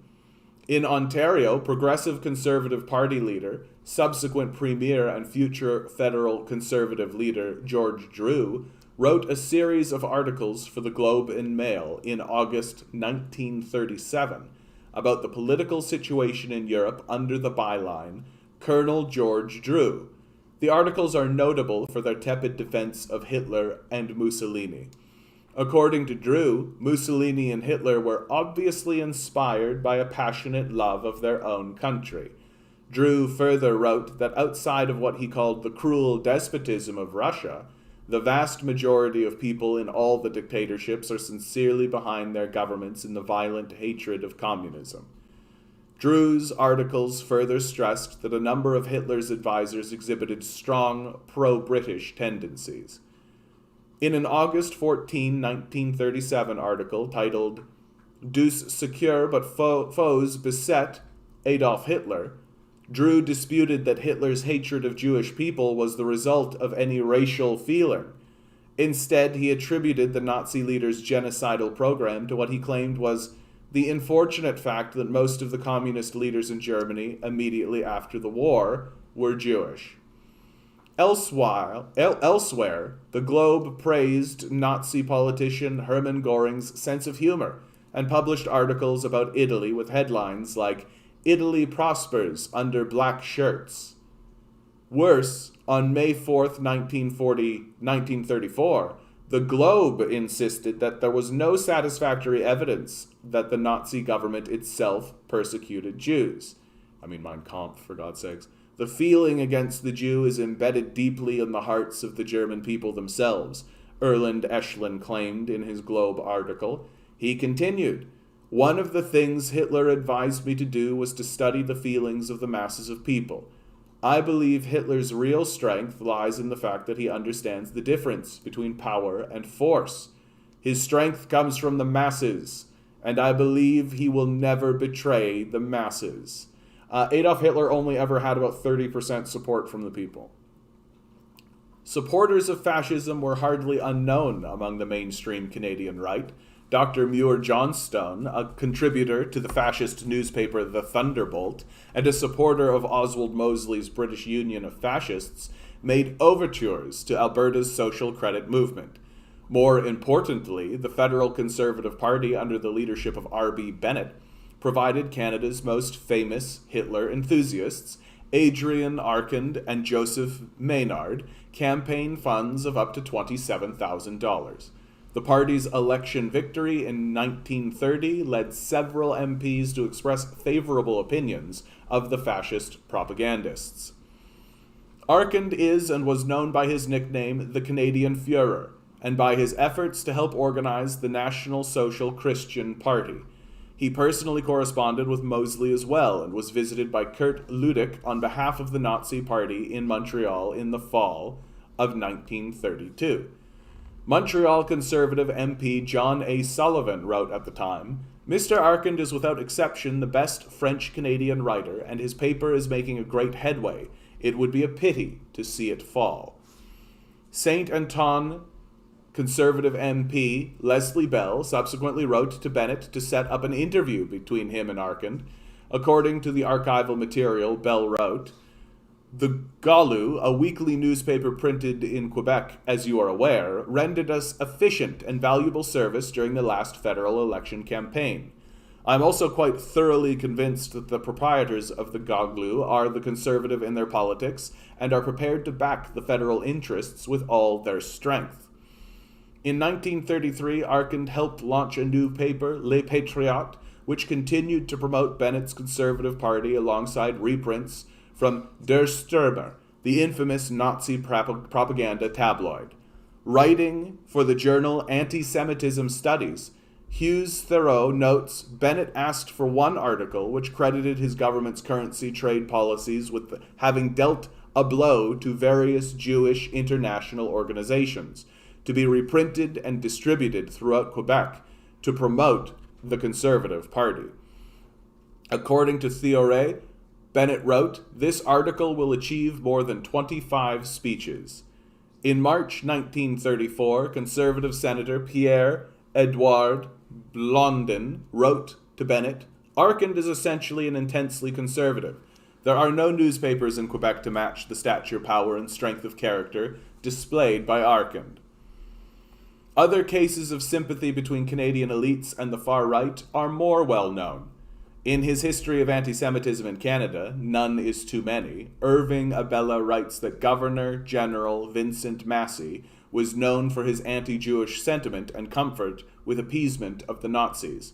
Massey's biographer, Claude Bissell, writes that he also met with Hitler's Foreign Affairs Minister, Joachim von Ribbentrop, in 1936 and expressed fond feelings for his wife, Frau von Ribbentrop, writing, "He is very second-rate, she, I think, genuine." He notes that across Nazi Germany, he encountered scenes of marching, counter-marching, and self-consciousness everywhere. It is widely known that the same Canadian government that fought in the Second World War turned away 900 Jewish refugees from Europe aboard the St. Louis in 1939. According to a subsequent account, then Liberal Prime Minister W.L. Mackenzie King was concerned it would lead to an intermixture of foreign strains of blood. After meeting Hitler in 1937, King wrote in his diary, "My sizing up of the man as I sat and talked with him was that he really is one who truly loves his fellow man and his country and would make any sacrifice for their good, that he feels himself to be a deliverer of his people from tyranny." Soon after, Hitler began threatening British interests and Canada was at war. This, suffice to say, does not owe itself to any profound hatred of racism or fascism on the part of the Canadian elite. Historian Lida Rose Bescherman writes, "Because Italy had eliminated strikes and other inefficiencies as part of the business world in Canada and the United States regarded it favorably. The same is true in the case of Germany. In both cases, a disturbingly large section of Canadian elite were happy to side with the most repellent forces of the extreme right against the working class and broad left." Mitchell Thompson is a writer with Press Progress, an occasional radio producer, and a researcher based in Toronto. He tweets, also occasionally, at Thompsonian_M. One of the things that I'm going to try to get better at is I want to start tweeting people when I read their stuff on my show. Because as we know, I will soon become internationally famous, and people will be clamoring for me to read their stuff on their shows, on my show. We all know it's coming, so let's just get ready for it. Also, it would be nice to just let people know that I'm actually doing it, so I got to get better at it. A wonderful article, well written. Thank you so much, Mitchell, for your contribution to the fight against Nazism, right? Like that what we are seeing within our, like, Chrystia Freeland has armed and trained Nazi groups in Ukraine. There seems to be a sympathy amongst the liberal elite for Nazism. The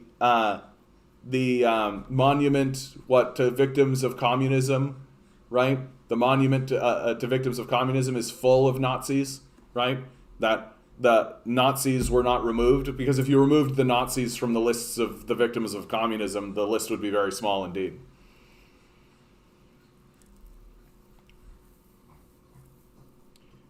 He did the same to Cortex's stream, yeah. This reminds me a lot of the video you did on the Falun Gong's Epic Time platforming by Canadians' conservative media. Yeah, also very concerning. Like the Falun Gong, for those of you who don't know, is a far-right religious cult that was thrown out of China. I mean,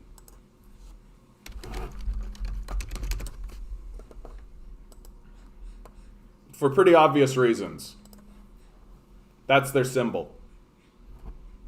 Liberal apologists will say, well, actually, the swastika is an ancient Hindu symbol meaning peace. Like, the group starts in 1999.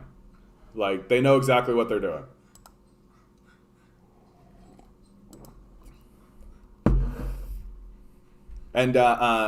And we know that conservative MPs have been working with Falun Gong in order to disseminate propaganda through their newspaper, the Epic Times. So it's very concerning. Thanks so much, Vince. That's so kind of you to say. That's so kind of you to say. If anyone like that shows up, make sure to click the 3 dots and hit block. I mean, it's not what's showing up, though, right? Like, it's... Oh, sorry, that's me. It's not what's showing up. Like, what shows up? Report, remove, timeout, hide. That's really the options I have. And sometimes it removes all of their messages. I was surprised that he got so much in, right? What with the slowdown, but that's that. I wasn't paying attention, honestly.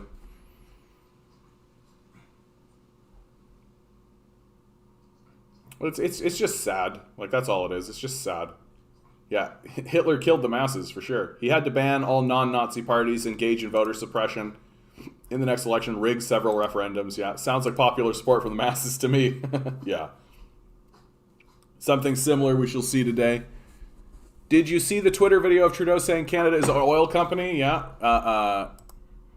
I believe I have that clip. And it's this. Okay, I could start cleaning this out a little bit. As you can see, I didn't want to close that. Oh well. Oh well. Come on. Come on, John. I'm so organized. I'm so organized. I'm the most organized person alive. Yes, I am. I'm so super organized. Look how crazy organized I am. Is it going to be the... Nah. All right. I don't have it at the ready, but yes. Trudeau made a Freudian slip, right? Canada is an oil company. An oil and gas producing company. Yeah, most honest thing he said. Yeah, exactly. Like, I don't know. It's getting obvious, right? What do I think of Matthew Lau? I don't think I know who Matthew Lau is. Matthew Lau. Oh, he's from the Fraser Institute? I think he's a fraud. I don't know anything else about Matthew Lau. I know that he is connected to the Fraser Institute, so he's a complete and total fraud. That everything that comes out of his mouth is fraudulent, incoherent, that it doesn't make sense, that he is the acolyte of a religious institution that is attempting to frame itself as a scientific pursuit when it is overtly and obviously a religious institution. If he's connected to it, it just means that he's a priest of that religious organization. They're not scientists. They're not economists.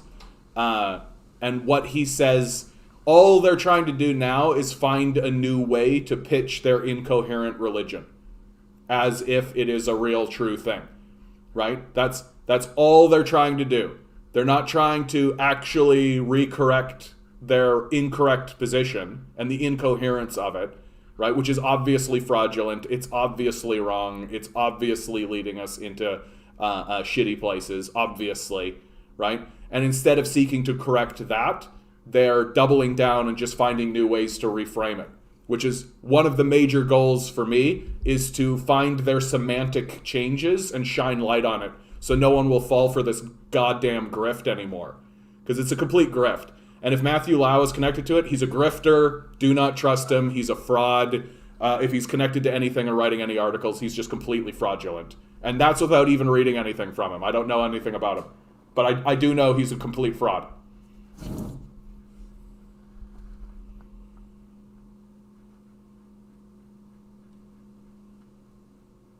Regarding Aaron O'Toole, I think he was trying to remain leader permanently until next election, like how Trudeau tried to remain as leader from 2015 to...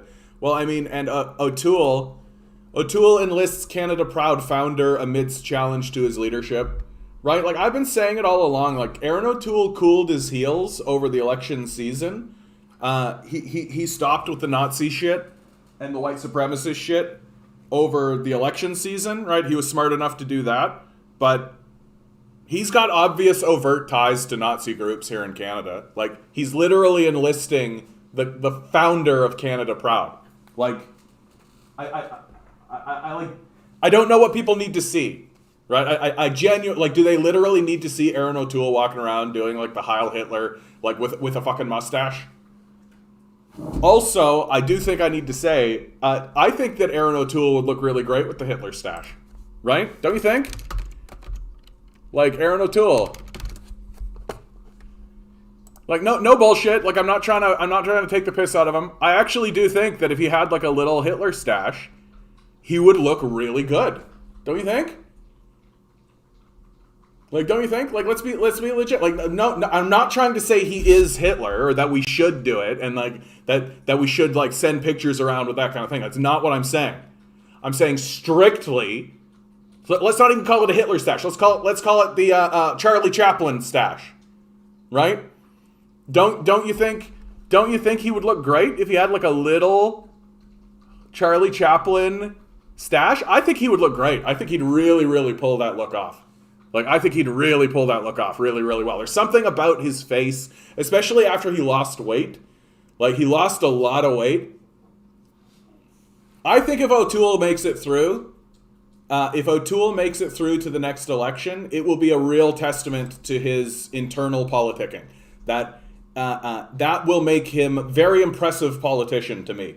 That if Aaron O'Toole can manage to maintain his power, that's going to be very impressive. Like, they got rid of Andrew Scheer, right? Like, and Andrew Scheer did better. And a toothbrush mustache, there you go. And Andrew Scheer did better than O'Toole. Like, Andrew Scheer gained seats, knocked the Liberals down in seats. They went from a majority position to a minority position while Andrew Scheer was the leader of the party. Like, objectively speaking, Andrew Scheer achieved more. And they still ousted him. They still got rid of him. And so if O'Toole can make it to the next election, that means that he's a better politician than Scheer, right? That means that he understands the game of politics better than Scheer does, right? And I just think that... I don't know if he's going to make it. Like, this like, enlisting the Canada Proud Boy founder, right? Like, it's 100% being done because he's worried about the bleed to the PPC, right? That the bleed to the PPC is real, right? It's significant enough that he's losing. Like, some of these seats are being lost by, like, 500 votes, like, really razor thin margins, like, really, really close. And if you've got, like, 1,000 people going towards the PPC, you want those people, right? And so O'Toole is kind of caught between a rock and a hard place, right? Like, he wants to bring those people on board, but he doesn't want to alienate liberals, right? And so he's having to, like...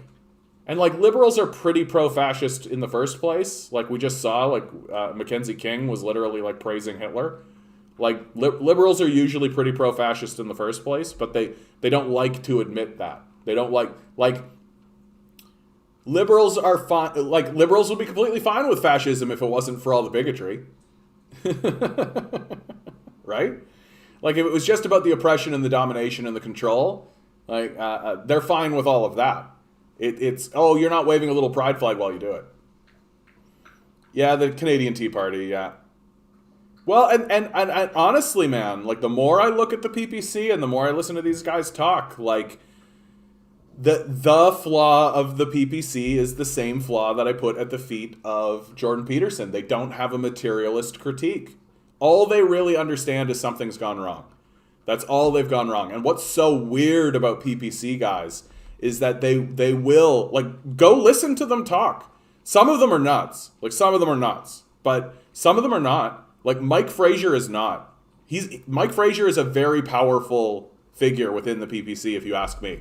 That when you listen to him talk, it's very obvious to see why people like him, right? He's very passionate, compassionate, genuine. He's being honest given his perspective, but he just doesn't have a critique of history or the material world. He doesn't have a systemic critique of Canada. And in fact denies the critique. But what's so funny about these guys is that they get talking and then they start talking solutions and they start talking like, what should we do and what can we do? And you know who they sound like? They sound like fucking communists. They sound like fucking communists. But then if you start talking communist with them, they're like, oh no, that's as bad as Hitler. And you're like, so there's like complete incoherence in the way they're thinking and the way they're talking about the world. And if they got rid of this like communist hate and actually started reading the Communist Manifesto and Capital and like all that, like Lenin and Trotsky and Stalin and Mao, like if they actually started reading it, those guys would be fucking unstoppable, I think. Like, really.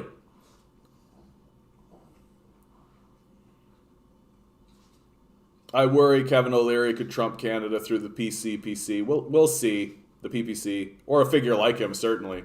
Yeah, speaking of O'Leary, let's never forget of the world's 85 richest people is equal to the 3.5 billion poorest people. It's fantastic. And this is a great thing because it inspires everybody, gets the motivation to look up to the 1% and say, I want to become one of those people. I'm going to fight hard to get up to the top. This is fantastic news, and of course I applaud it. What can be wrong with this? Really? Yes, really. So somebody living on I celebrate capitalism. $1 a day in Africa is getting up in the morning and saying, I'm going to be Bill Gates. That's the motivation everybody needs. Only thing between me and I'm that not guy against is charity. motivation. I just need to pull up my socks. I don't have socks. Look, don't tell me that you want to redistribute wealth again. That's never going to happen. Okay? You know what? You take a simple stat like this, which is neither good nor bad. It's just a fact. It's a celebratory stat. I'm very excited about it. I'm wonderful to see it happen.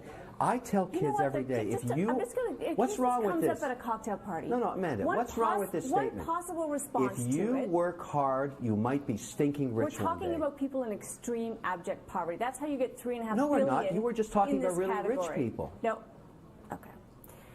I'm going to tell you later what you should say to this. Coming up after the break, a look at China's... Pro-capitalists are psychopaths, right? Like, do we need more evidence? Like, what evidence do we need? Like, what's it going to take? Like, I feel like we're, like, watching them slaughter us at this point, you know? And they're like, yeah, working hard got me screwed out of my salary for 4 years in a row. Yeah, working hard got me canned from my job, right? Like, they don't care, right? Oh, yeah. Kevin O'Leary is, like, true sociopath. And this guy walks around, like, calling himself Mr. Wonderful, right? Like, I mean... Just people have done like compilations during his period of time on like Dragon's Den and all those like Hunger Games-esque shit shows that we tolerate in our society for no reason. Kevin O'Leary, like people have done a compilation of him on that show, and he's a fucking sociopath. Like no doubt at all. Like he does not care about human life. He does not understand poverty. He doesn't care to understand poverty. He's never been hungry a day in his life. And then you go take a look at his resume, like how he got his wealth. He's a con man and a swindler. The whole way. The whole time. Like, there hasn't been a single institution before he ends up on a place like Dragon's Den where he walks away without some kind of lawsuit. Like, the guy is a con man. And obviously a sociopath. Like, it's very, very obvious that he's a sociopath. Like, yeah, now they just happened to finally reward me because I threatened to quit last year. Yeah, now I got to wait for April to see if they reward me to level 3. Yeah, like, well, and just wait. Like, when it becomes convenient for them, they'll shit can you, right? One day, if I work hard enough, I'll have parents that leave me a fortune. Yeah, exactly. No, I mean, and it's just like a complete... There's nothing there, right? There's no self-awareness. There's no internal investigation. There's no real genuine critique of his own society or like the material conditions of what life is, right? I say this of Shapiro all the time. Like, it would be the only question I would care to ask a man like Ben Shapiro. Would be, have you ever in your life been concerned that you wouldn't be able to pay rent, right? And once they say no, or whatever bullshit thing they're going to say, but essentially it comes down to no, right? Well, then why are we trusting your analysis? Like you've always had your rent covered, right? Always. It's never even been a concern for you. Why do we care what you think? Right? Like if your life's experience is so divergent from the life of the majority of us, why should we care what you think? Because you've always had rent. You've never been, like, you've always eaten 3 square meals. Like, do you even think about how much the meal you're paying for costs? Like, have you ever gone to a restaurant and, like, been a bit like, ooh, this is a bit pricey, right? Well, guys like Shapiro, guys like Kevin O'Leary, like these guys, they don't consider that. It's just not in their thinking. It doesn't exist. They just pay for it. Whatever. And so they don't understand at all. Like, at all. It's just not part of the way they think about the world at all. That the vast majority of the populace doesn't have that luxury. Hey Adam, how you doing, bud? O'Leary said on Dragon's Den, well, actually yelled it at someone who is looking for an investment. If you don't pay your employees at least $30,000 a year, they'll starve. Hypocrite much. Eh?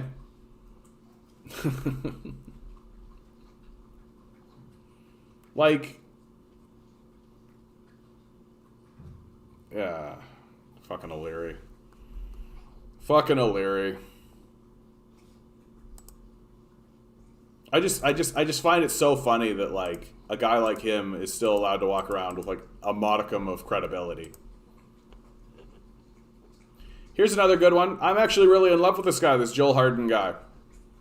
So here's another good one from Joel Harden in the House. Hopefully this guy actually shows up on the campaign trail. To support this, to make Ontario, I really hope the government members can find it in their heart to support this, to make Ontario very clear that we believe in the rights for gig workers, people who are working for these dot-com billionaires, who don't pay taxes, who sit in their palatial estates, who act like the modern feudal lords of lore. You know, they might as well be running Canada and Ontario, but nobody ever votes for them. When Jeff Bezos blasts off into space, it's a giant middle finger to every single gig worker that makes his enterprise work. So what we need in this province is a government that won't just talk about workers. We need to give them the practical tools to defend themselves in the workplace, whether it's job classification or what the leader of the official opposition announced to the Ontario Federation of Labour not long ago, that an NDP government will bring in card check certification in this province and first contract arbitration. And do you know what that means? Modern day employment lawyers who happen to be watching this, you are on notice. You're on notice that an NDP government is going to preside over the most worker-friendly time in this province's history, that people out there who've been working lights out in this pandemic to bring us our food, to look after our elders, to do all that stuff, we are going to work for you. And we're not just going to talk about you. We're not just going to say, hey, we love you, or give you an opportunity to go to the bathroom, or talk about a right to disconnect policy that may or may not be required in your workplace. We are not a government of gimmicks and baubles and sales. That's these guys. We are the government that comes from the working class movement, that have people who have built up communities by helping folks sign union cards. We're going to get you the classification you deserve in your workplace, and that is going to be a stepping stone for you to organize unions. So my friends in organized labour, heads up. Get your organizing departments together now. Because when this bill passes either now or later in an NDP government, you will have your opportunity to work with communities across this province to sign up hundreds of thousands of new workers of the labour movement to tell Jeff Bezos his time is up. Thank you. And then when they go on the campaign trail, this guy will be invisible. Right? Like, that's how the NDP rolls. That they'll say this kind of shit in the House, right? And it won't get any press coverage. No one will put it on. Of course, the corporate media is not going to allow that to disseminate or anything like that, right? They're not going to show it, right?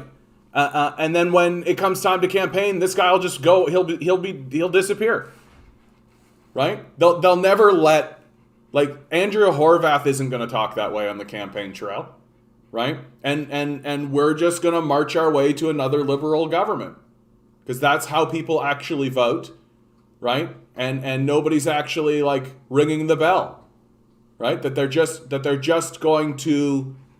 NDP are just going to do what Tom Mulcair did, right? Sunshine and rainbows, vote for me, tinkly bell, right? Here's maybe a boom, boom, boom, boom kind of song, right?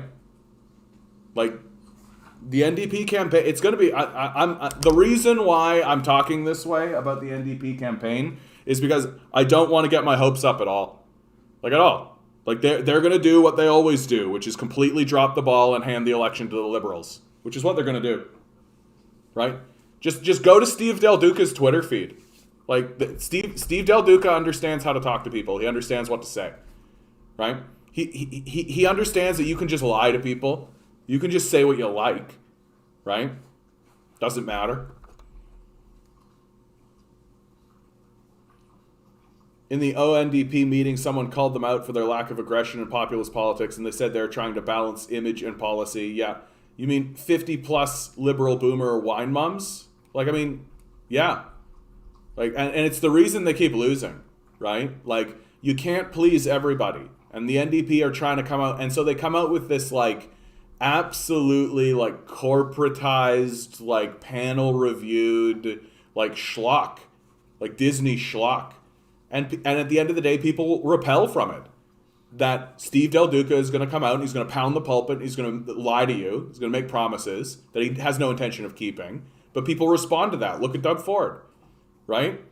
And, like, people are going to vote Liberal because the NDP are going to come out and be like, we're the NDP.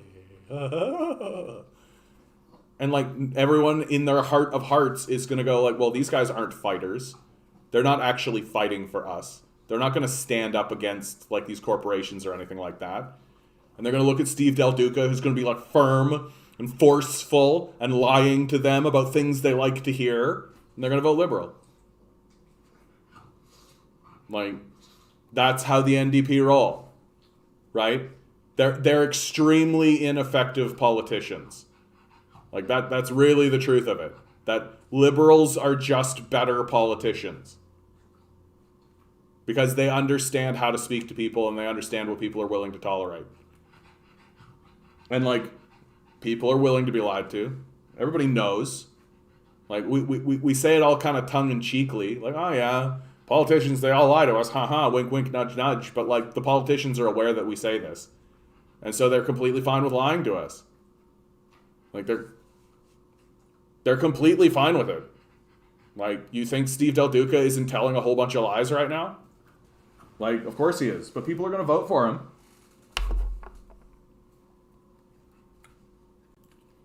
I know, buddy. I know. Politics, right? Politics. What a strange and unusual world we live in, don't we, my little pug? Don't we, my little pug? To be exclusively concerned with cuddles and peanut butter. What a beautiful life. What a beautiful life. Yeah, I mean, like... No, I mean, I don't think Singh is particularly interested in becoming the leader of Canada. I think Singh is pretty happy just being the leader of the NDP, right? He's got a good paycheck, right? It gives him a good life, right? Like, I genuinely don't think that he cares too much about being the leader of Canada. Like...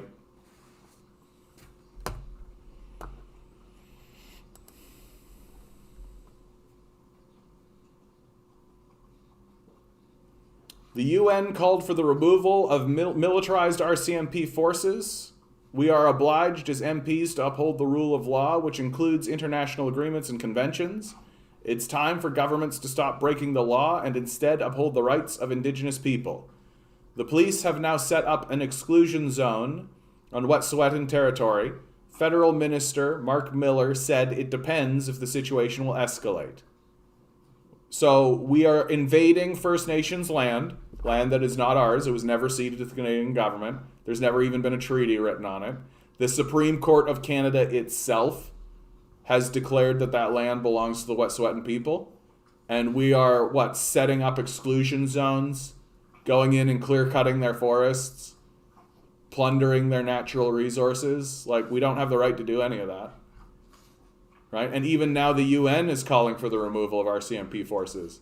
So this is becoming an international scandal, what we're doing, right? That the governments of the world are looking at us and being like, well, and when Canada turns around and critiques other nations, people are like, why should we listen to you? Like, you don't care about national sovereignty. That if my country was beside Canada, you would be invading it too, right? That's really what people think about Canada across the world. That, like, they know that if our borders were shared with these small nations with weak militaries, that we would invade them and steal their resources too. Like, it's what we're doing, right? It's what we're doing to the Wet'suwet'en people. We're invading a nation that is not ours, never was ours. The Supreme Court of Canada says it isn't ours, and we're invading it and stealing their resources. Why would anyone want to negotiate with us? Why would anyone want to form trade deals and form anything with us while we literally invade a country? Like, and a country that we have like a history of genocide against its people. Like, who's going to take us credibly? Who's going to look at us and be like, oh yeah, these guys are going to operate in our best interests? No. Like, no, get fucked. Like, we have always communicated with the rest of the world through war, through aggression, through oppression. That's how Western civilization has worked, always. Always. It has never not been that way. Like, why would anyone want to deal with us? And we're marching towards a period of like deep, dark isolation, where we're literally going to just be like, it's us in the United States, and we're going to be like two loser brothers that are locked in a closet together. Yeah, the genocide continues in Canada. Absolutely. Absolutely. Just checking to see if Barry has popped in here. Expecting to see Barry. 8 o'clock. Barry is going to talk to us about the rise of Nazism in democracies. Hopefully he has a good perspective on what is happening here in Canada as well, and the reflections that they're seeing. Because if a Luddite like me can start to see reflections, then certainly a well-educated and well-read man like Barry can. So hopefully he'll come in soon enough. We're running out of peanut butter, buddy. I know, there's only so much peanut butter. I know. Okay, I am going to run off and take a little bit of a break. Do I have a video? I gotta get better at this. This is something I gotta get better at. I gotta get better at having a video for you guys. Here you go. On point. RCMP denying medication for Wet'suwet'en elders. RCMP turned around a Wet'suwet'en woman carrying heart medication for a Wet'suwet'en Kas-Yik elder. Can I help you? Yeah, I'm gonna go through here and bring some supplies. Nope, nobody's coming through. Yep, I am. Nope, you're gonna have to turn around and go the other way. No, I'm not. I'm Cassia. This is my territory, so I'm bringing medication for an elder. Our No, call your boss. Call your boss.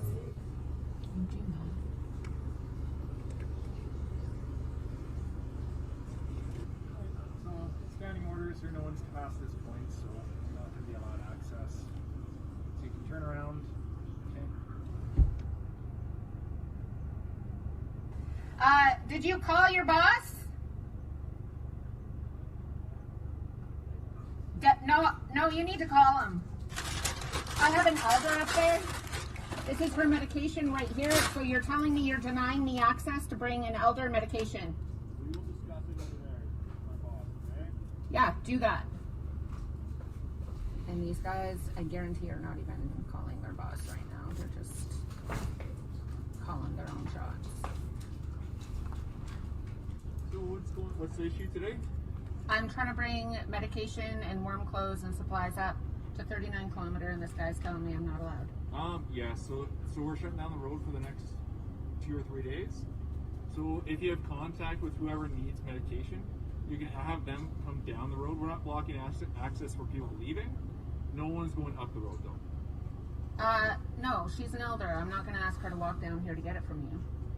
There's gonna be. I'm sure there's people with the elder. Am I correct? Yeah, and I'm gonna bring it up to them. So the question becomes, by what authority do these RCMP officers have to blockade this road? Right? Like, what authority are they operating on? Because it's not the authority of the Wet'suwet'en people, right? It's not the authority of the people who actually live on the land.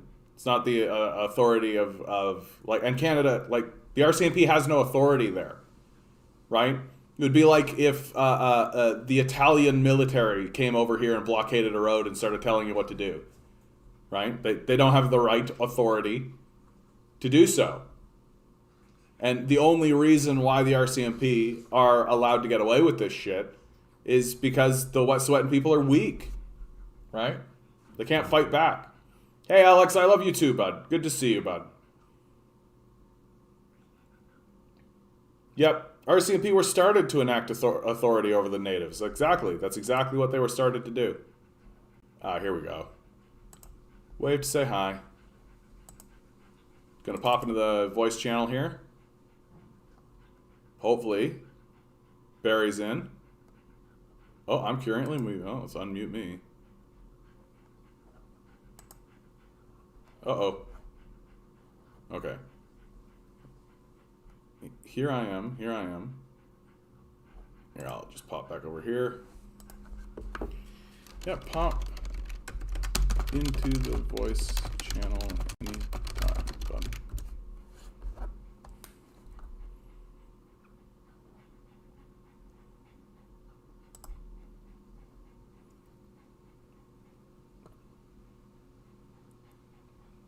Well, hopefully this will get some traction pretty quickly here.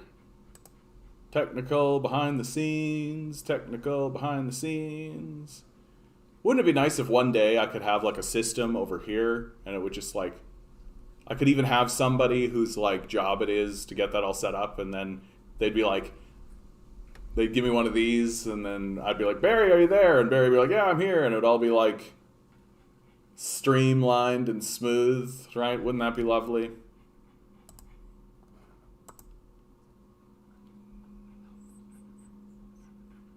So it's still just waiting for Barry to pop on in.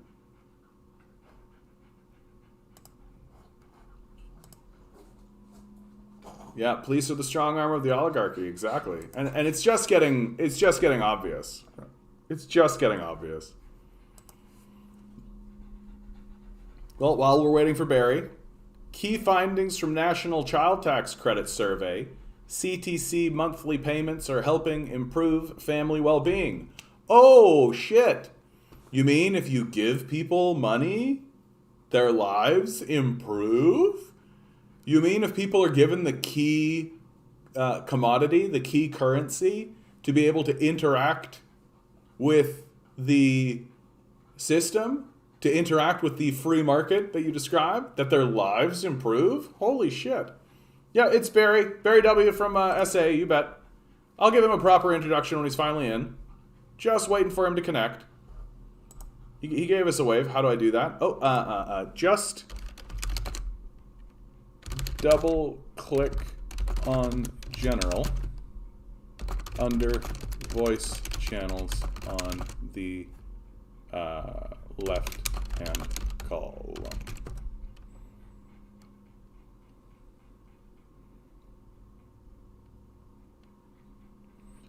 Technical difficulties. It's the technical difficulty song. It's the technical difficulty song. Technical difficulties. Technical difficulties. There's Barry. Now unmute your mic by clicking on the mic next to your name. Barry. We got Barry. Are you there, Barry? I can hear you. Can you hear me? Brilliant. We've done it. We've done it yet again, Barry. We climbed the mountain and we can see all the splendor that lies at our feet. Perfect. Good to see you, Barry. Good. Glad to have you here. How you doing today, bud? I'm good. I came from a demonstration about an hour and a half ago. Oh, fantastic. Well, let me introduce you here, just so that we have you officially planted. So, Barry is the secretary. Forgetting the official title, dude. Secretary. Federal secretary. I knew a federal. I was like, Secretary Federal? That doesn't make any sense. So the Federal Secretary of Socialist Action, an organization that I'm part of. It's a third-party, non-politically affiliated organization that works within the NDP Socialist Caucus in an attempt to continue pushing that party to the left, amongst many other things. How you doing? Yeah, that's true.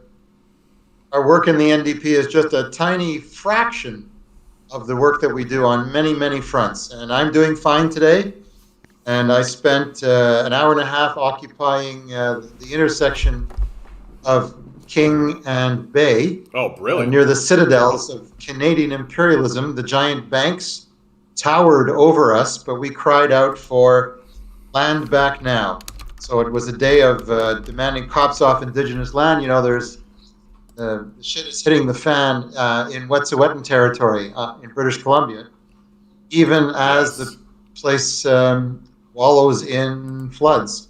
Yeah. The corporate bourgeoisie is still trying to build pipelines across land that doesn't belong to them. Yeah, we were just showing some stuff from that, how they've erected blockades, all these sorts of stuff, and of course, it's an illegal occupation, right? That's not their land. Even the Supreme Court of Canada in like 2014 said that the Wet'suwet'en land belongs to the Wet'suwet'en people, and we're just simply not abiding by it. We're doing what we like.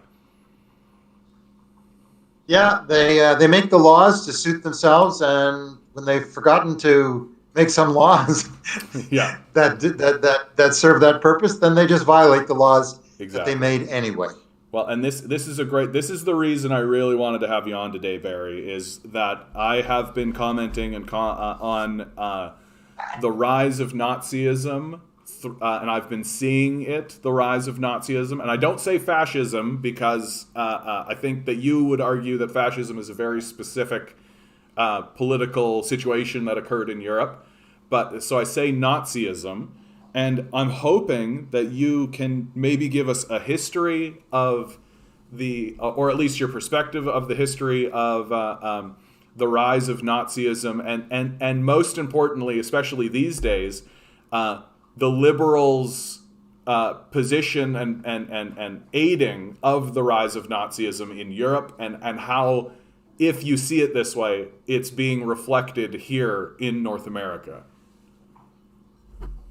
Mm-hmm. Well, this is a huge topic, of course. I know. And I know that you're an ambitious host, so we're going to delve into this very big topic.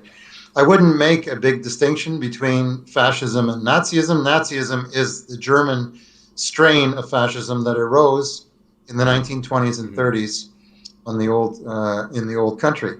But the resurgence of fascist organizations is a reality, but in very, very few places, and certainly nowhere in North America, are the fascists or the neo-Nazis even close to, forming a mass movement, let alone making a bid for power. They are very, very far from that. However, it is a sad commentary on the so-called liberal democratic regime of Justin Trudeau that increasingly they are accommodating what racist, homophobic, and far-right governments. I think that's fair to say.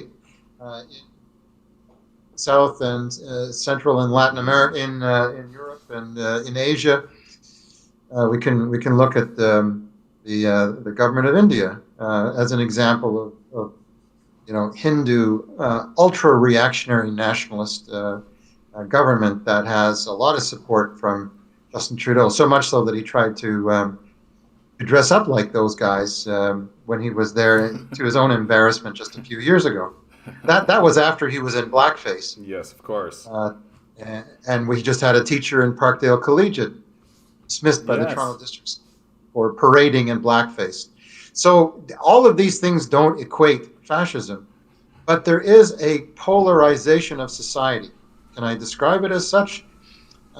Where capitalism is not delivering the goods as it was briefly able to do after World War II, at least in the West and in the Northern Hemisphere. Well, thanks to the It's union not- movement, yeah.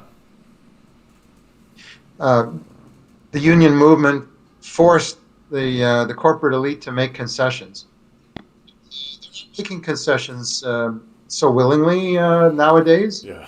The system is going through a triple crisis: health, environmental, and governance, authoritarianism in governments. So these crises are a function of the decline in the rate of profit in absolute terms, and the incapacity of capitalism to meet the needs of the majority, or even to give people the standard of living many associated with the post-war boom.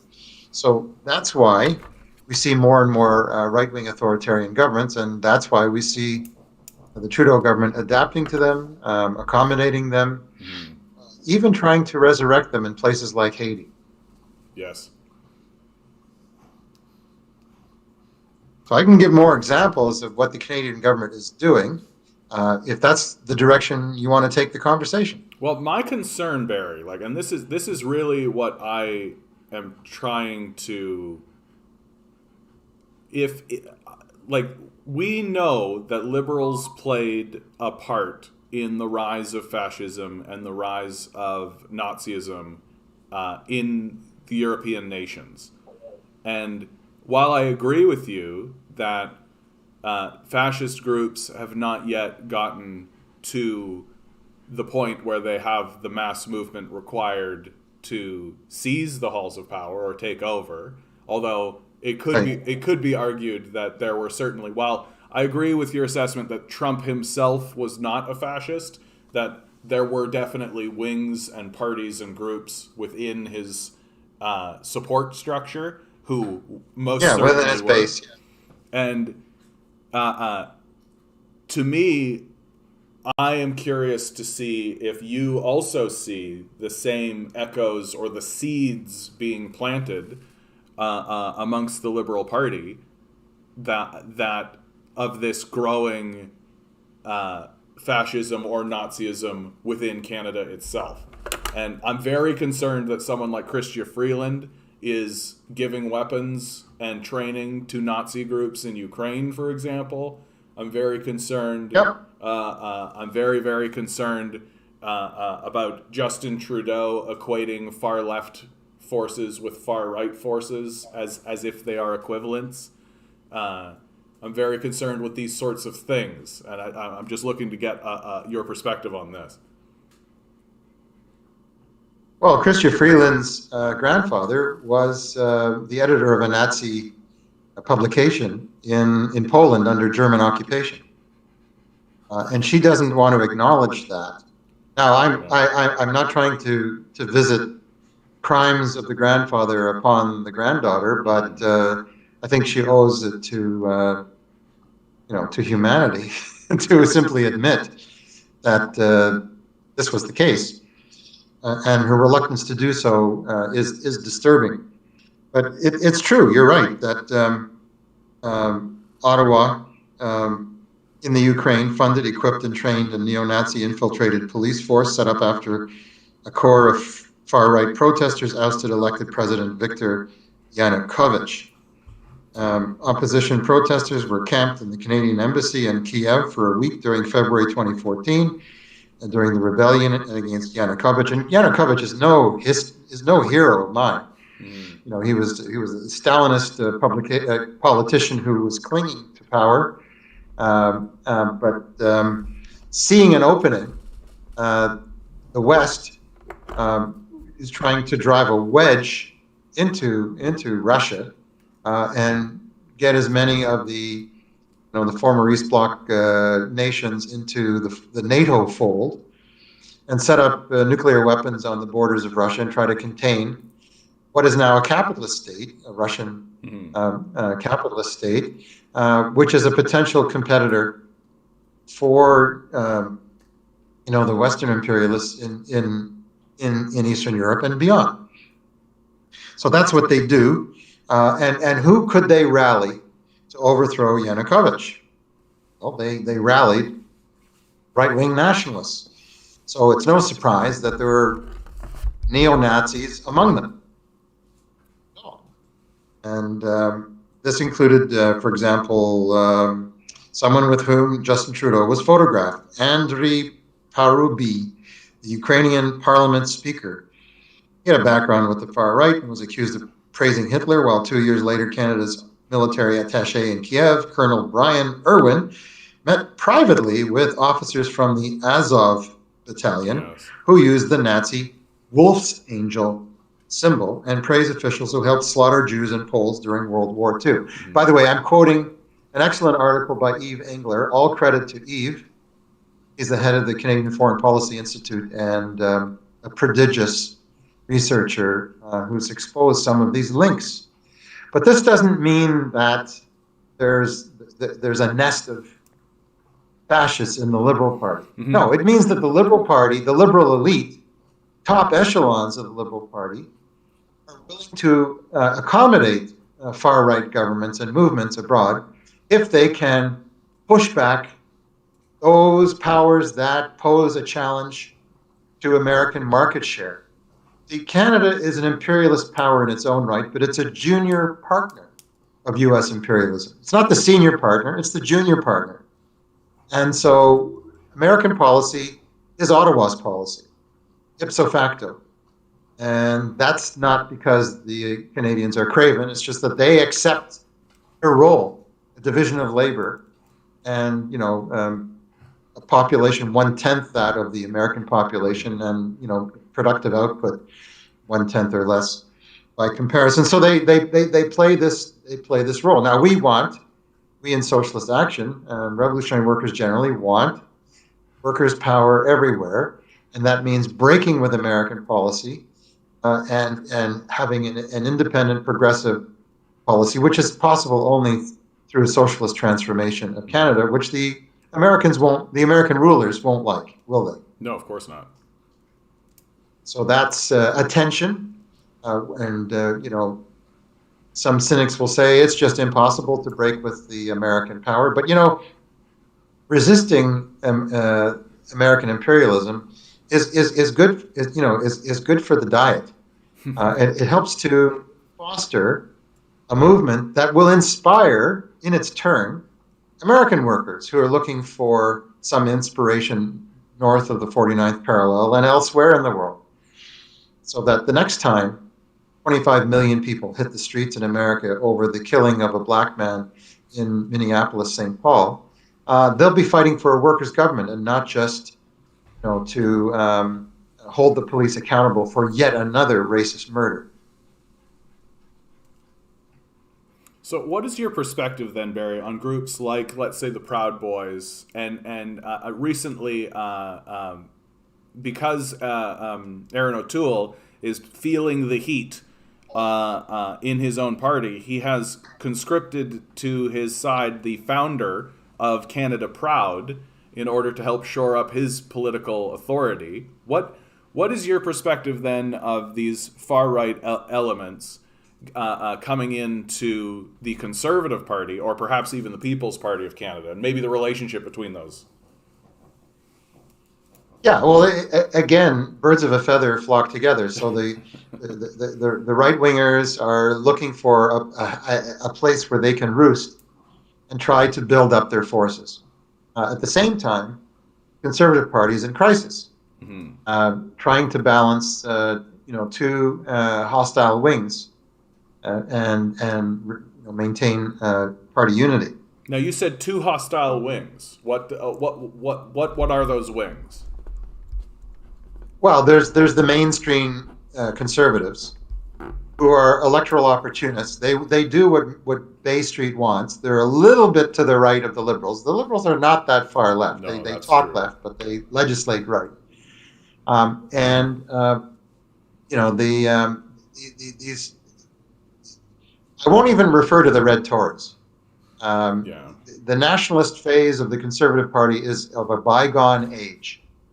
That doesn't coincide with the demands of the Canadian corporate elite these days.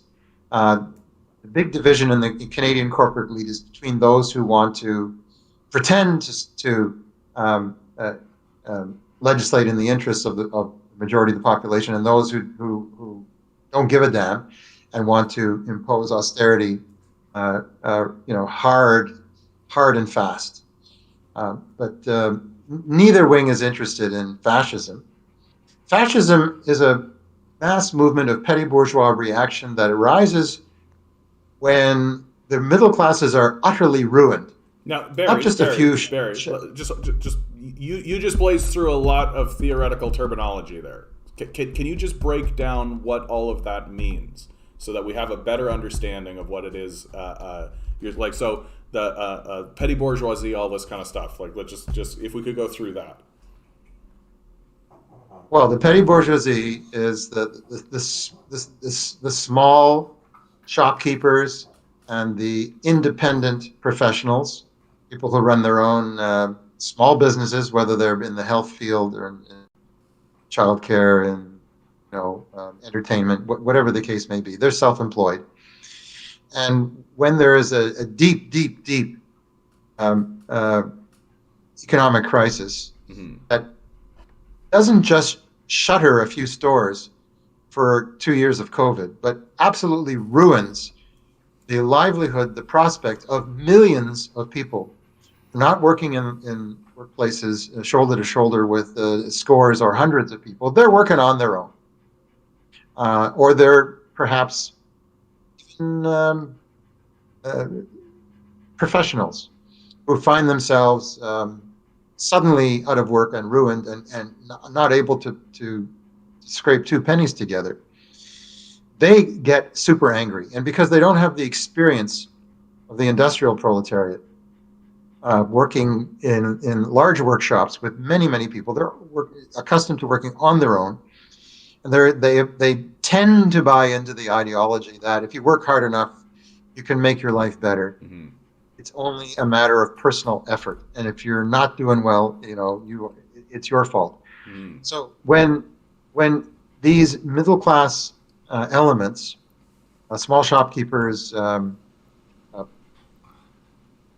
independent professionals, or people who are even engaged in crime, small time hoodlums, the lumpen proletariat, when these people have no prospects, since they don't want to accept that they're the architects of their own misfortune, and they're not, it's the system, of course, but since the ideology says you are the architect of your own misfortune, they're looking for someone to blame.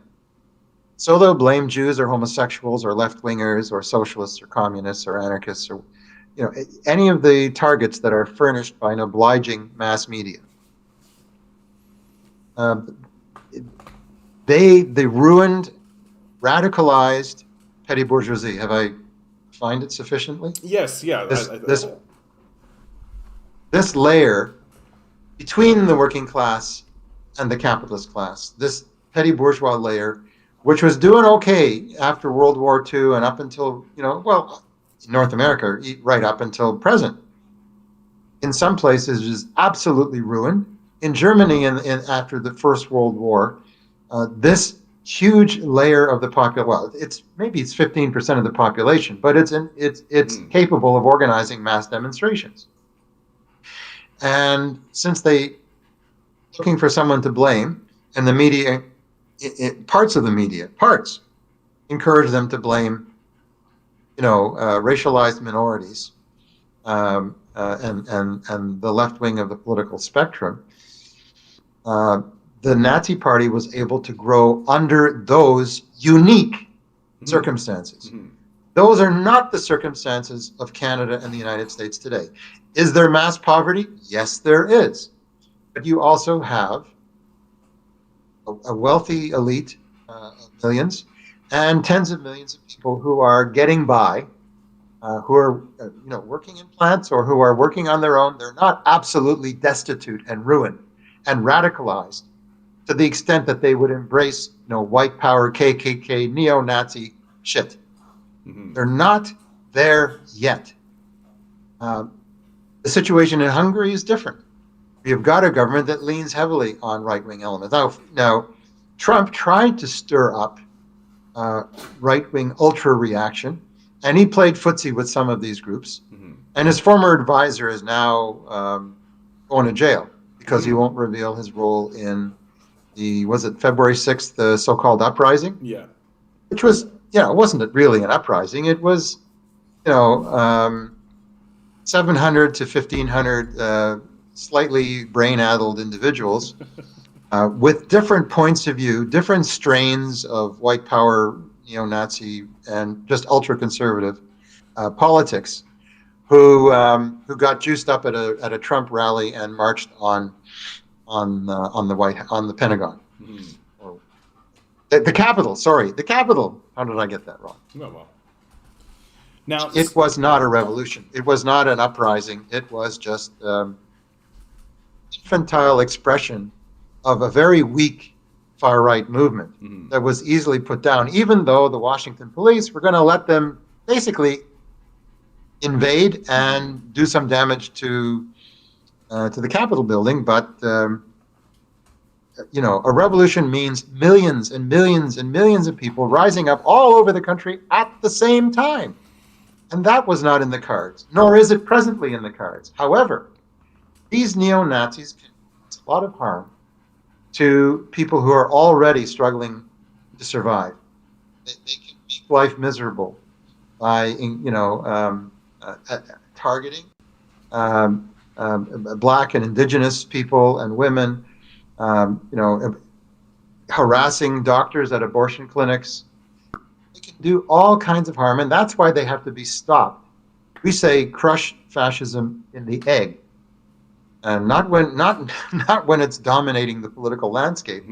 Now, so they don't pose a threat to power, but they're spreading their wings and trying to test out the capacity of their movement to grow and to be an influential factor. But in the Conservative Party of Canada, O'Toole is finding them to be a damned annoyance, which he's prepared to curtail.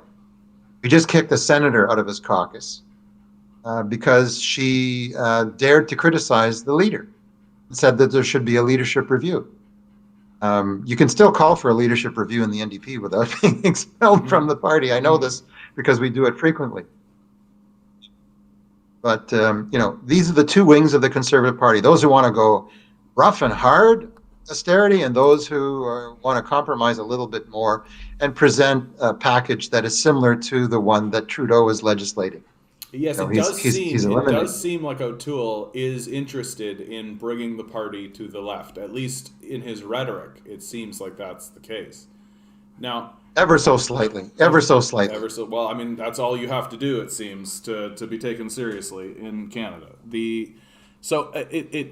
I'm glad you're presenting a view here, Barry. That I'm happy that you're deflating me a little bit with that any Nazi movement, and you're right. As you're speaking, I'm beginning to the dark clouds are lifting around me, and I'm beginning to see that you're correct. That any Nazi movement or any Nazi organizations that exist here in Canada are small. That sure, they might be motivated and they might be loud, but they're not as widespread as all that. My concern is that these elements seem to already be present in the society as things are reasonably acceptable at the moment. But when I look down to the States and even here in Canada, what with the removal of the CRB, there seems to be a general policy amongst the ruling elite to not alleviate or ameliorate the conditions that give rise to groups like Nazism or things like this, which, as you articulated, was the decimation of this petty bourgeoisie as well as a general spread of poverty throughout the populace. It seems as though the power structures are not looking to ameliorate any of that, and in fact are seeking to make them worse. Even the liberals are seeking to make them worse. And so my concern is that these elements will simply continue to grow as that misery begins to spread throughout the populace. And that's true. And that's why socialists like us put the emphasis on mobilization of the working class and the impoverished, the people without houses, the people who can barely put food on the table and a roof over their heads. That's why we want to mobilize, activate, and empower the majority, and so that the poorest and the workers who are able to pay their bills but just barely, might be 2 or 3 paychecks away from impoverishment, see that they have more in common with one another, rather than see the very poor as trash, or as competitors for the few jobs that exist on the market. We need to build solidarity amongst all working people and cut across the hate peddling of the far right. Yeah, the far right is there, and it is growing under the circumstances. But we're not at the point where there's any significant wing of the Canadian capitalist class that wants to take a chance on fascism. Even the People's Party of Canada, which grew its share of the vote from less than 1% to over 5%, did so on the basis of catering to the myths of the anti-vax crowd. Yes. They didn't grow from 1 to 5% share on the basis of Jew hatred, the basis of trying to the oppression of LGBTQI and trans people. They didn't. I mean, they do say that the government should go hard against immigrants, especially from poor countries. But, People's Party of Canada is not a neo-Nazi organization. Are there neo-Nazis in it? Darn tootin' there are, and they're looking for ways to grow, and some of them are in the Conservative Party at the same time as they are in the People's Party, but they're really not growing. In fact, not significantly growing.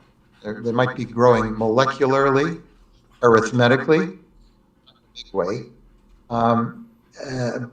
and O'Toole finds them a hindrance, and the agitation of the evangelicals and the more pro-austerity, pro-capitalist elements in that wing of the party make it hard for him to steer a course with the right and the left wing still intact in one party.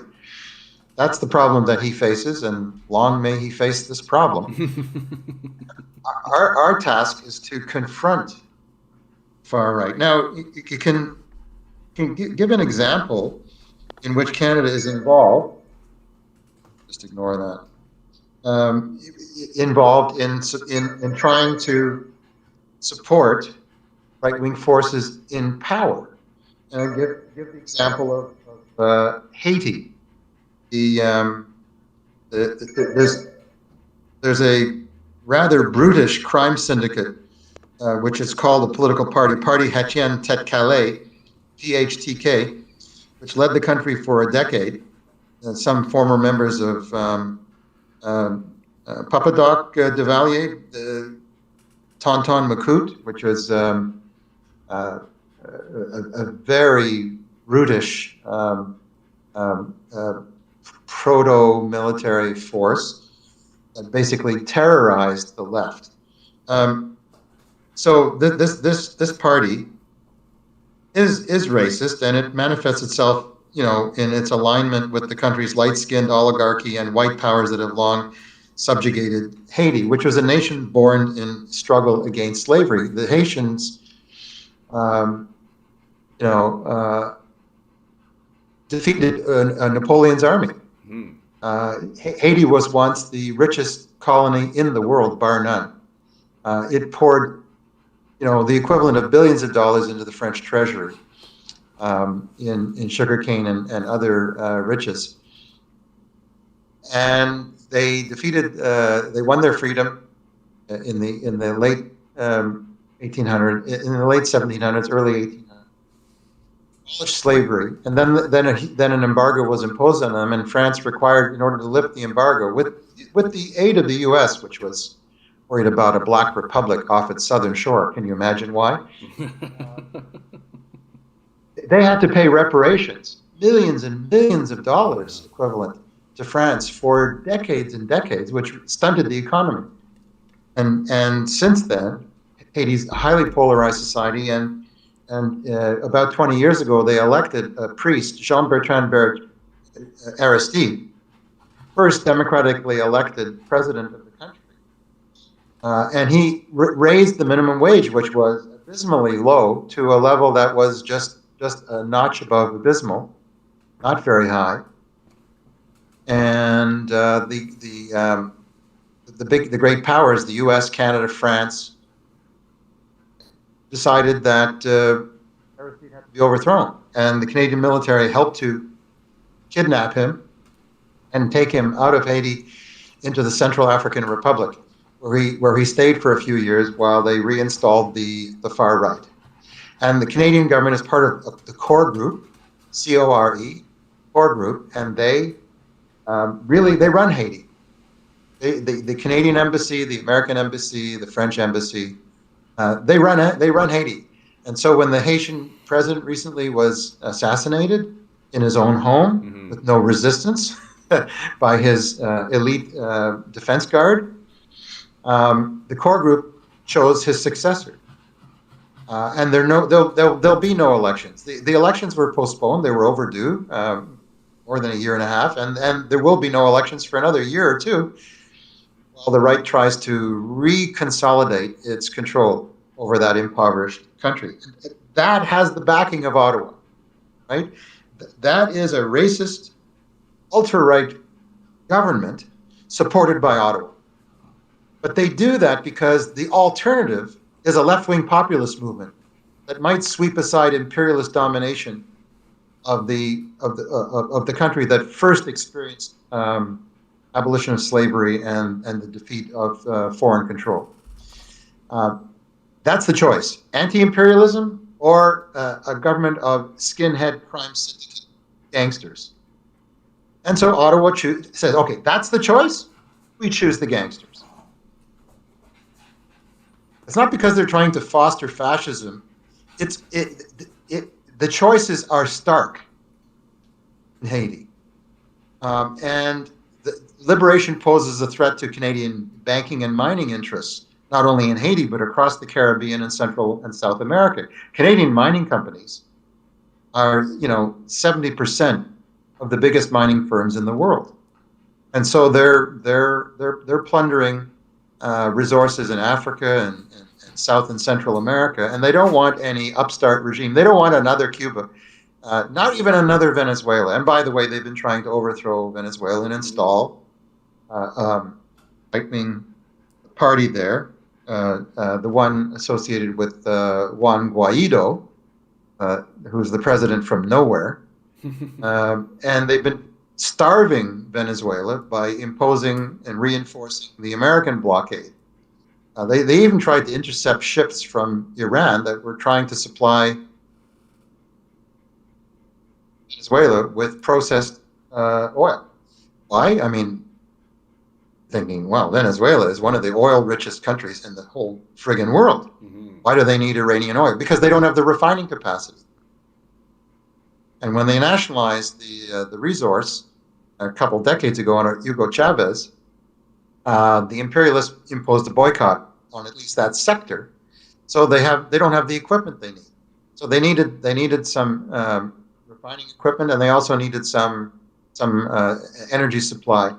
The U.S. threatened to intercept Iranian ships on the high seas heading across the Atlantic to Venezuela. Can you imagine? Mm-hmm. So, because the U.S. is aligned with the discredited, isolated, right-wing authoritarian Guaido in opposition to an elected government in Venezuela today, Canada is on the same political line. And in fact, Canada helped to launch the Lima Group. This is a cluster of present and former conservative governments in South America that tried to isolate Venezuela to add to its woes, block any trade or aid going into it, even of the humanitarian kind. But guess what? The government of Peru, Lima is the capital of Peru, changed. And a liberal left government came into power there and quit. So Lima left the Lima Group. How embarrassing for Justin Trudeau. And Justin Trudeau has also made his name for being one of the staunchest supporters of the Israeli apartheid state, the state that occupies Palestine, that has violated so many UN resolutions that you can't count on your fingers and toes. All of them. So Barry, I want to because we've marched into international politics. I would like your perspective on without worrying too much about the internal politics of China, but rather China's rise on the world stage, as well as its allegiance with groups like you've said, Iran and Venezuela and all this. And it seems as though the world is kind of dividing between these two superpowers, that the United States and China are coming to a head with one another. And I have been talking about how what I see occurring is a form of American isolationism, that ultimately all of America's sanctions on the rest of the world will turn around and result in its own isolation.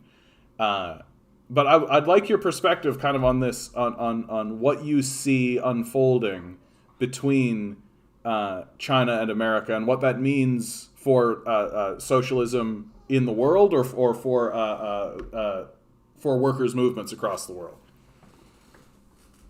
Donald Trump exemplified a quasi-isolationist policy and a withdrawal from some of the conflicts that the U.S. was overextended in attempting to wage.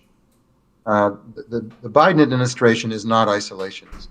It's more aggressively externalizing its imperial muscle, buildup of American warships, firepower in the South China Sea is a grave threat to the fragile peace of the world. China, building on generations of gains after the Chinese Revolution of 1949, created a modern economy with a great capacity to produce. Now China, Communist Party, is in an alliance with Chinese and global capitalists. Millions of peasants have left the countryside, and they're working in huge factories at subhuman wages, generating profits for the Chinese billionaire class and their allies, and the bureaucrats of the Stalinist Chinese Communist Party.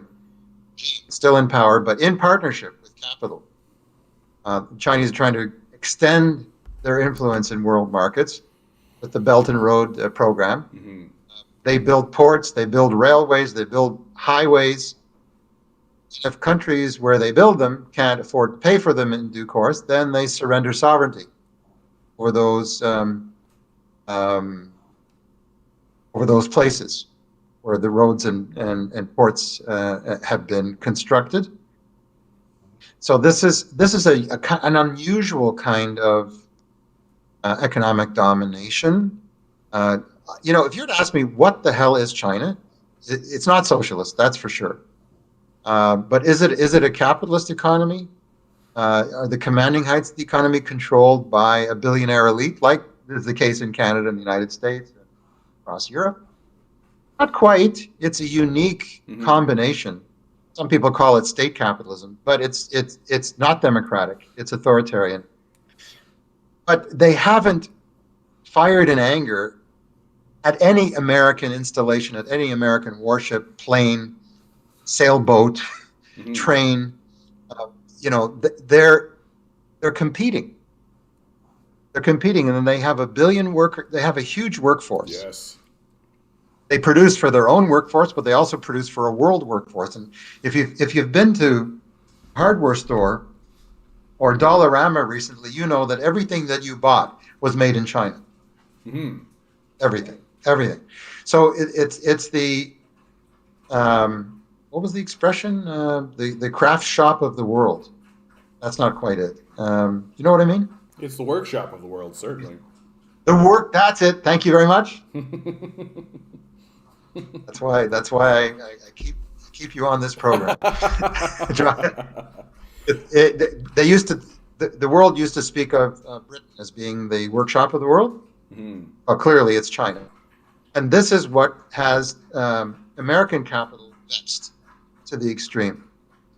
They don't want to lose market share, not just to the makers of lawn furniture or kitchen appliances, but computers and even weapons. So that's why there's a danger. The Cold War between the United States, which is not isolationist, far from it, the opposite of that, and China, growing from a Cold War into a hot war, actually threatens human existence. We need to be very, very worried about this. And the Chinese workers will come to grips with their Stalinist capitalist ruling elite. That's their job. Our job is to keep the hands of our rulers and their allies in Washington and the European Union off the Chinese. Hands off China. There's a joke going around that China is at fault for this conflict because they dare to move their coastline closer and closer to the U.S. fleet in the South China Sea. Yeah, exactly. and that's about the size of it. China has one military base in the world. That's in Djibouti, Africa, and it's basically a transshipment point. Now they do own the port at Athens, and they're acquiring property rights over stuff that they build that the government of the resident countries cannot pay for, as they promised, elsewhere in Europe, in Africa, in Asia, and Latin America. But they haven't violated any laws. Yeah, exactly. In fact, China is the consummate enforcer of capitalist property rights. When the capitalists go a little bit crazy and try to take advantage of their position, then they're called to account by the Chinese Communist Party, and some of them they make examples of them, maybe even put them in jail, maybe even torture a couple of them. Well, execute them, certainly. They've executed several of the billionaire class in China.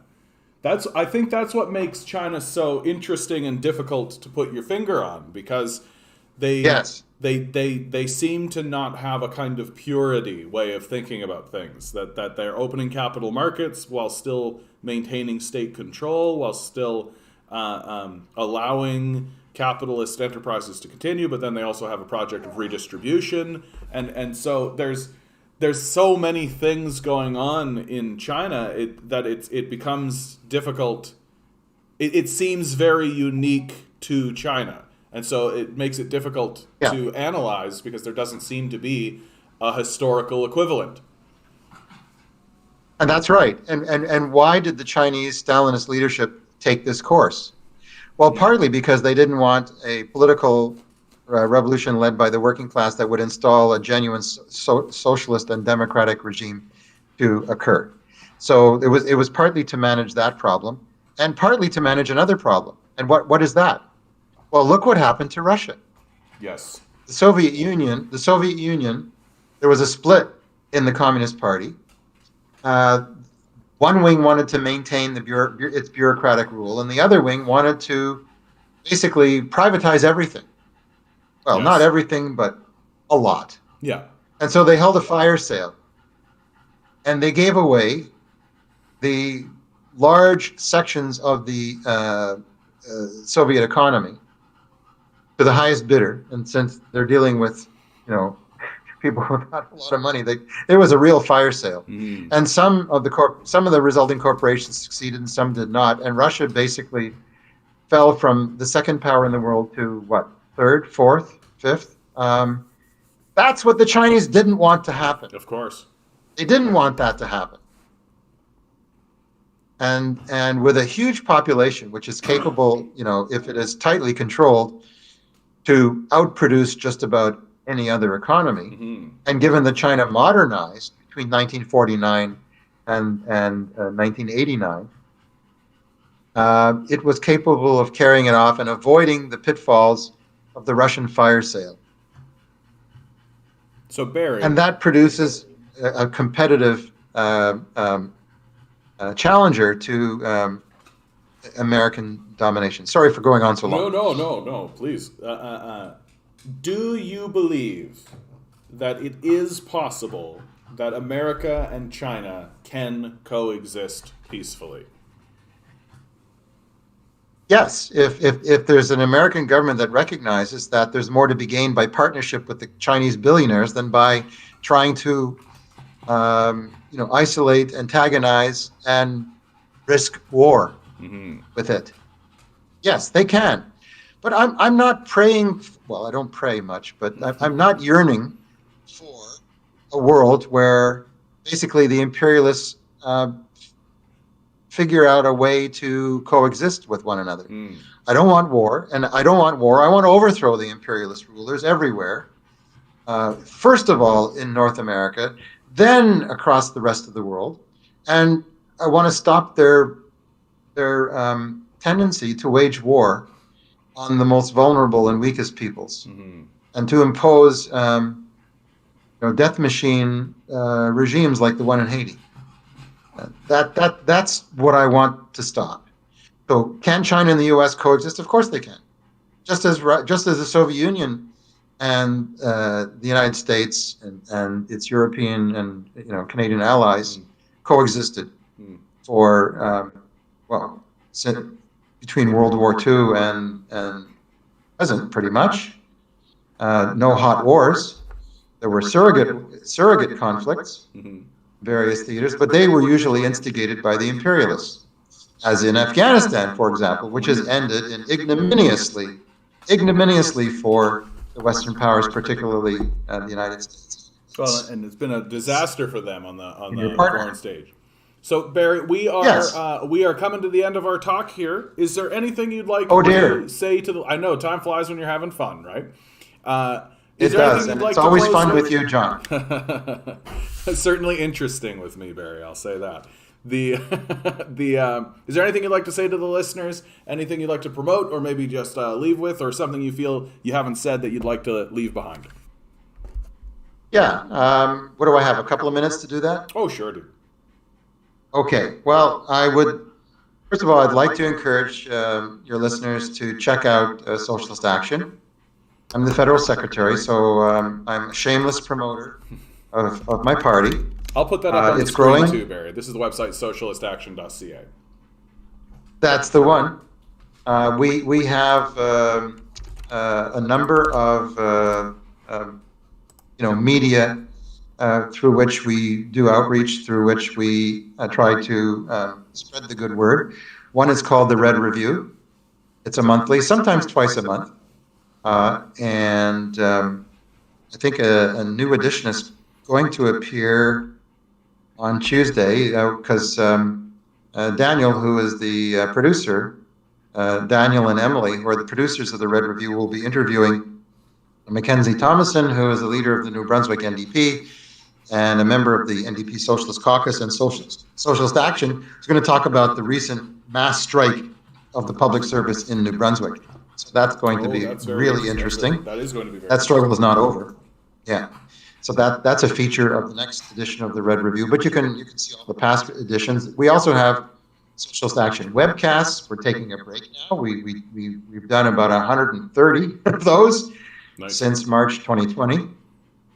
Weekly in the spring and summer. We're taking a break now. We'll come back again in probably. There's a NDP Socialist Caucus conference that is taking place 2 days from now on Saturday, November the 20th, starting at 1 p.m. And people interested in that can go to the website that, John, you've kindly publicized, and get the link and participate in efforts to push the NDP to the left in Ontario and across the country.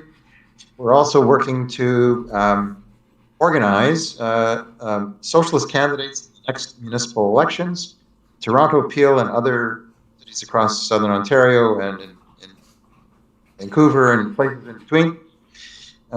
We're campaigning to stop the pipelines, to stand up for the Wet'suwet'en people who are trying to take back control of their unceded territory, plunder, and arise out of beginning to increase the minimum wage to at least $20 an hour. We just intervened very effectively with our partners in the Workers' Action Movement at the Ontario Federation of Labour Convention in November, where we ran candidates for the top 3 positions in the Ontario Federation of Labour on a platform of putting an end to class collaboration, concessions bargaining. We got up to 27% of the votes. We ran candidates at the Canadian Labour Congress for the top positions there back in June. A comparable vote. Building a class struggle left wing in the unions called Workers' Action Movement. We're building the left wing in the NDP. It's called the Socialist Caucus. And we're waging campaigns for workers' rights against austerity and the authoritarianism of the Higgs government in New Brunswick, for example. And people who want to make change should think seriously about working with us and, even better, joining Socialist Action. And that's my pitch for this evening. Thanks for the opportunity. Well, and thanks for coming in, Barry. I always value your opinion, your position. You've calmed me down a little bit, especially on the issue of Nazism in Canada. So thank you so much for that, and thank you for your perspective and your time. You're very welcome, and keep the red flag flying. Keep the red flag flying, friend. All right, Barry. Thank you so much. I'm gonna get you out of the chat, okay? Or out of the. Okay. Yeah, it's actually all that. All the best. All the best, bud. Thanks. I'll just mute. That's fine. All right. Wonderful chat with Barry. I'm just going to disconnect. That'll make that nice and easy for everybody involved. Okay. Always good to listen to Barry. Barry doing good stalwart work, a good stalwart comrade. What I love about Barry is that he has a great knowledge base. He and I have been having a really, really spirited back and forth about the legacy of both Trotsky and Stalin. As you can see, Socialist Action is a Trotskyist organization, and I am, of course, a total asshole. So I like to challenge figures of authority, and Barry really is like a force that is pushing me to learn more and more about the figure of Trotsky, and then also the figure of Stalin as well, and the Soviet Union. So thank you, Barry, for that as well. And these are the types of people that you're going to find in the movement, right? These are the people that you're the well-read, articulate, clear-eyed, and these are the allies that we're going to be working with, and it's good to know that they're out in the world. So I'm so glad that Barry was able to spend some time and come in today, and hopefully I'll be able to get more guests like him on the show as time moves forward. It's one of those things. It's just very simply like I can't get my act together. It's as simple as that. You know, I just can't get my act together, and I can't get regular guests on as often as I would like. But it is one of those things. Like when I become internationally famous, right? I'll be able to hire someone, and their whole job will be to find guests and get them on the show. That's the goal, right? Once I'm internationally famous, right?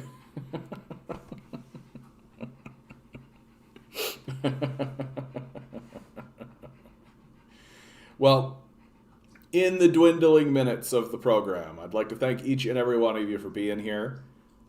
Thanks so much for tuning in, guys. You are the reason why this is such a treasure for me to do, why it's such a joy for me to every day, coming in, even a day like today, where I had a tragic news story from my own family, the death of my Uncle Garven.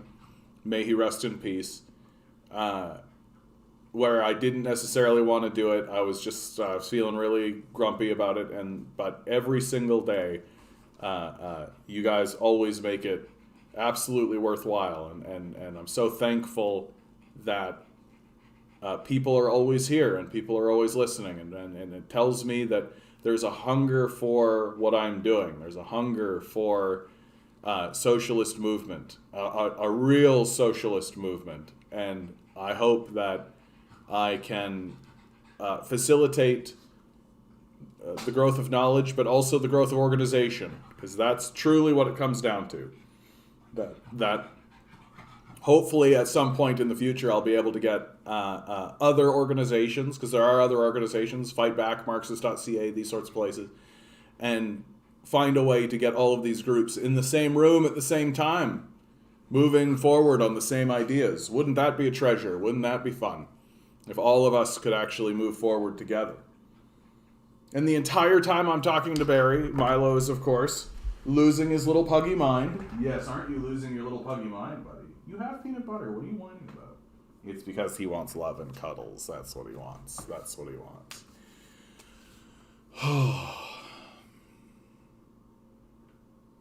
This was an interesting one today. Well, I think I will draw this to a close a couple of minutes early today. Always remember, guys, always remember, each and every one of you is a quantum being standing around in quantum energy. These billionaires are spending hundreds of billions of dollars in the pale hope that you won't realize that that's the case. Don't let them. Good luck. We're going to need it.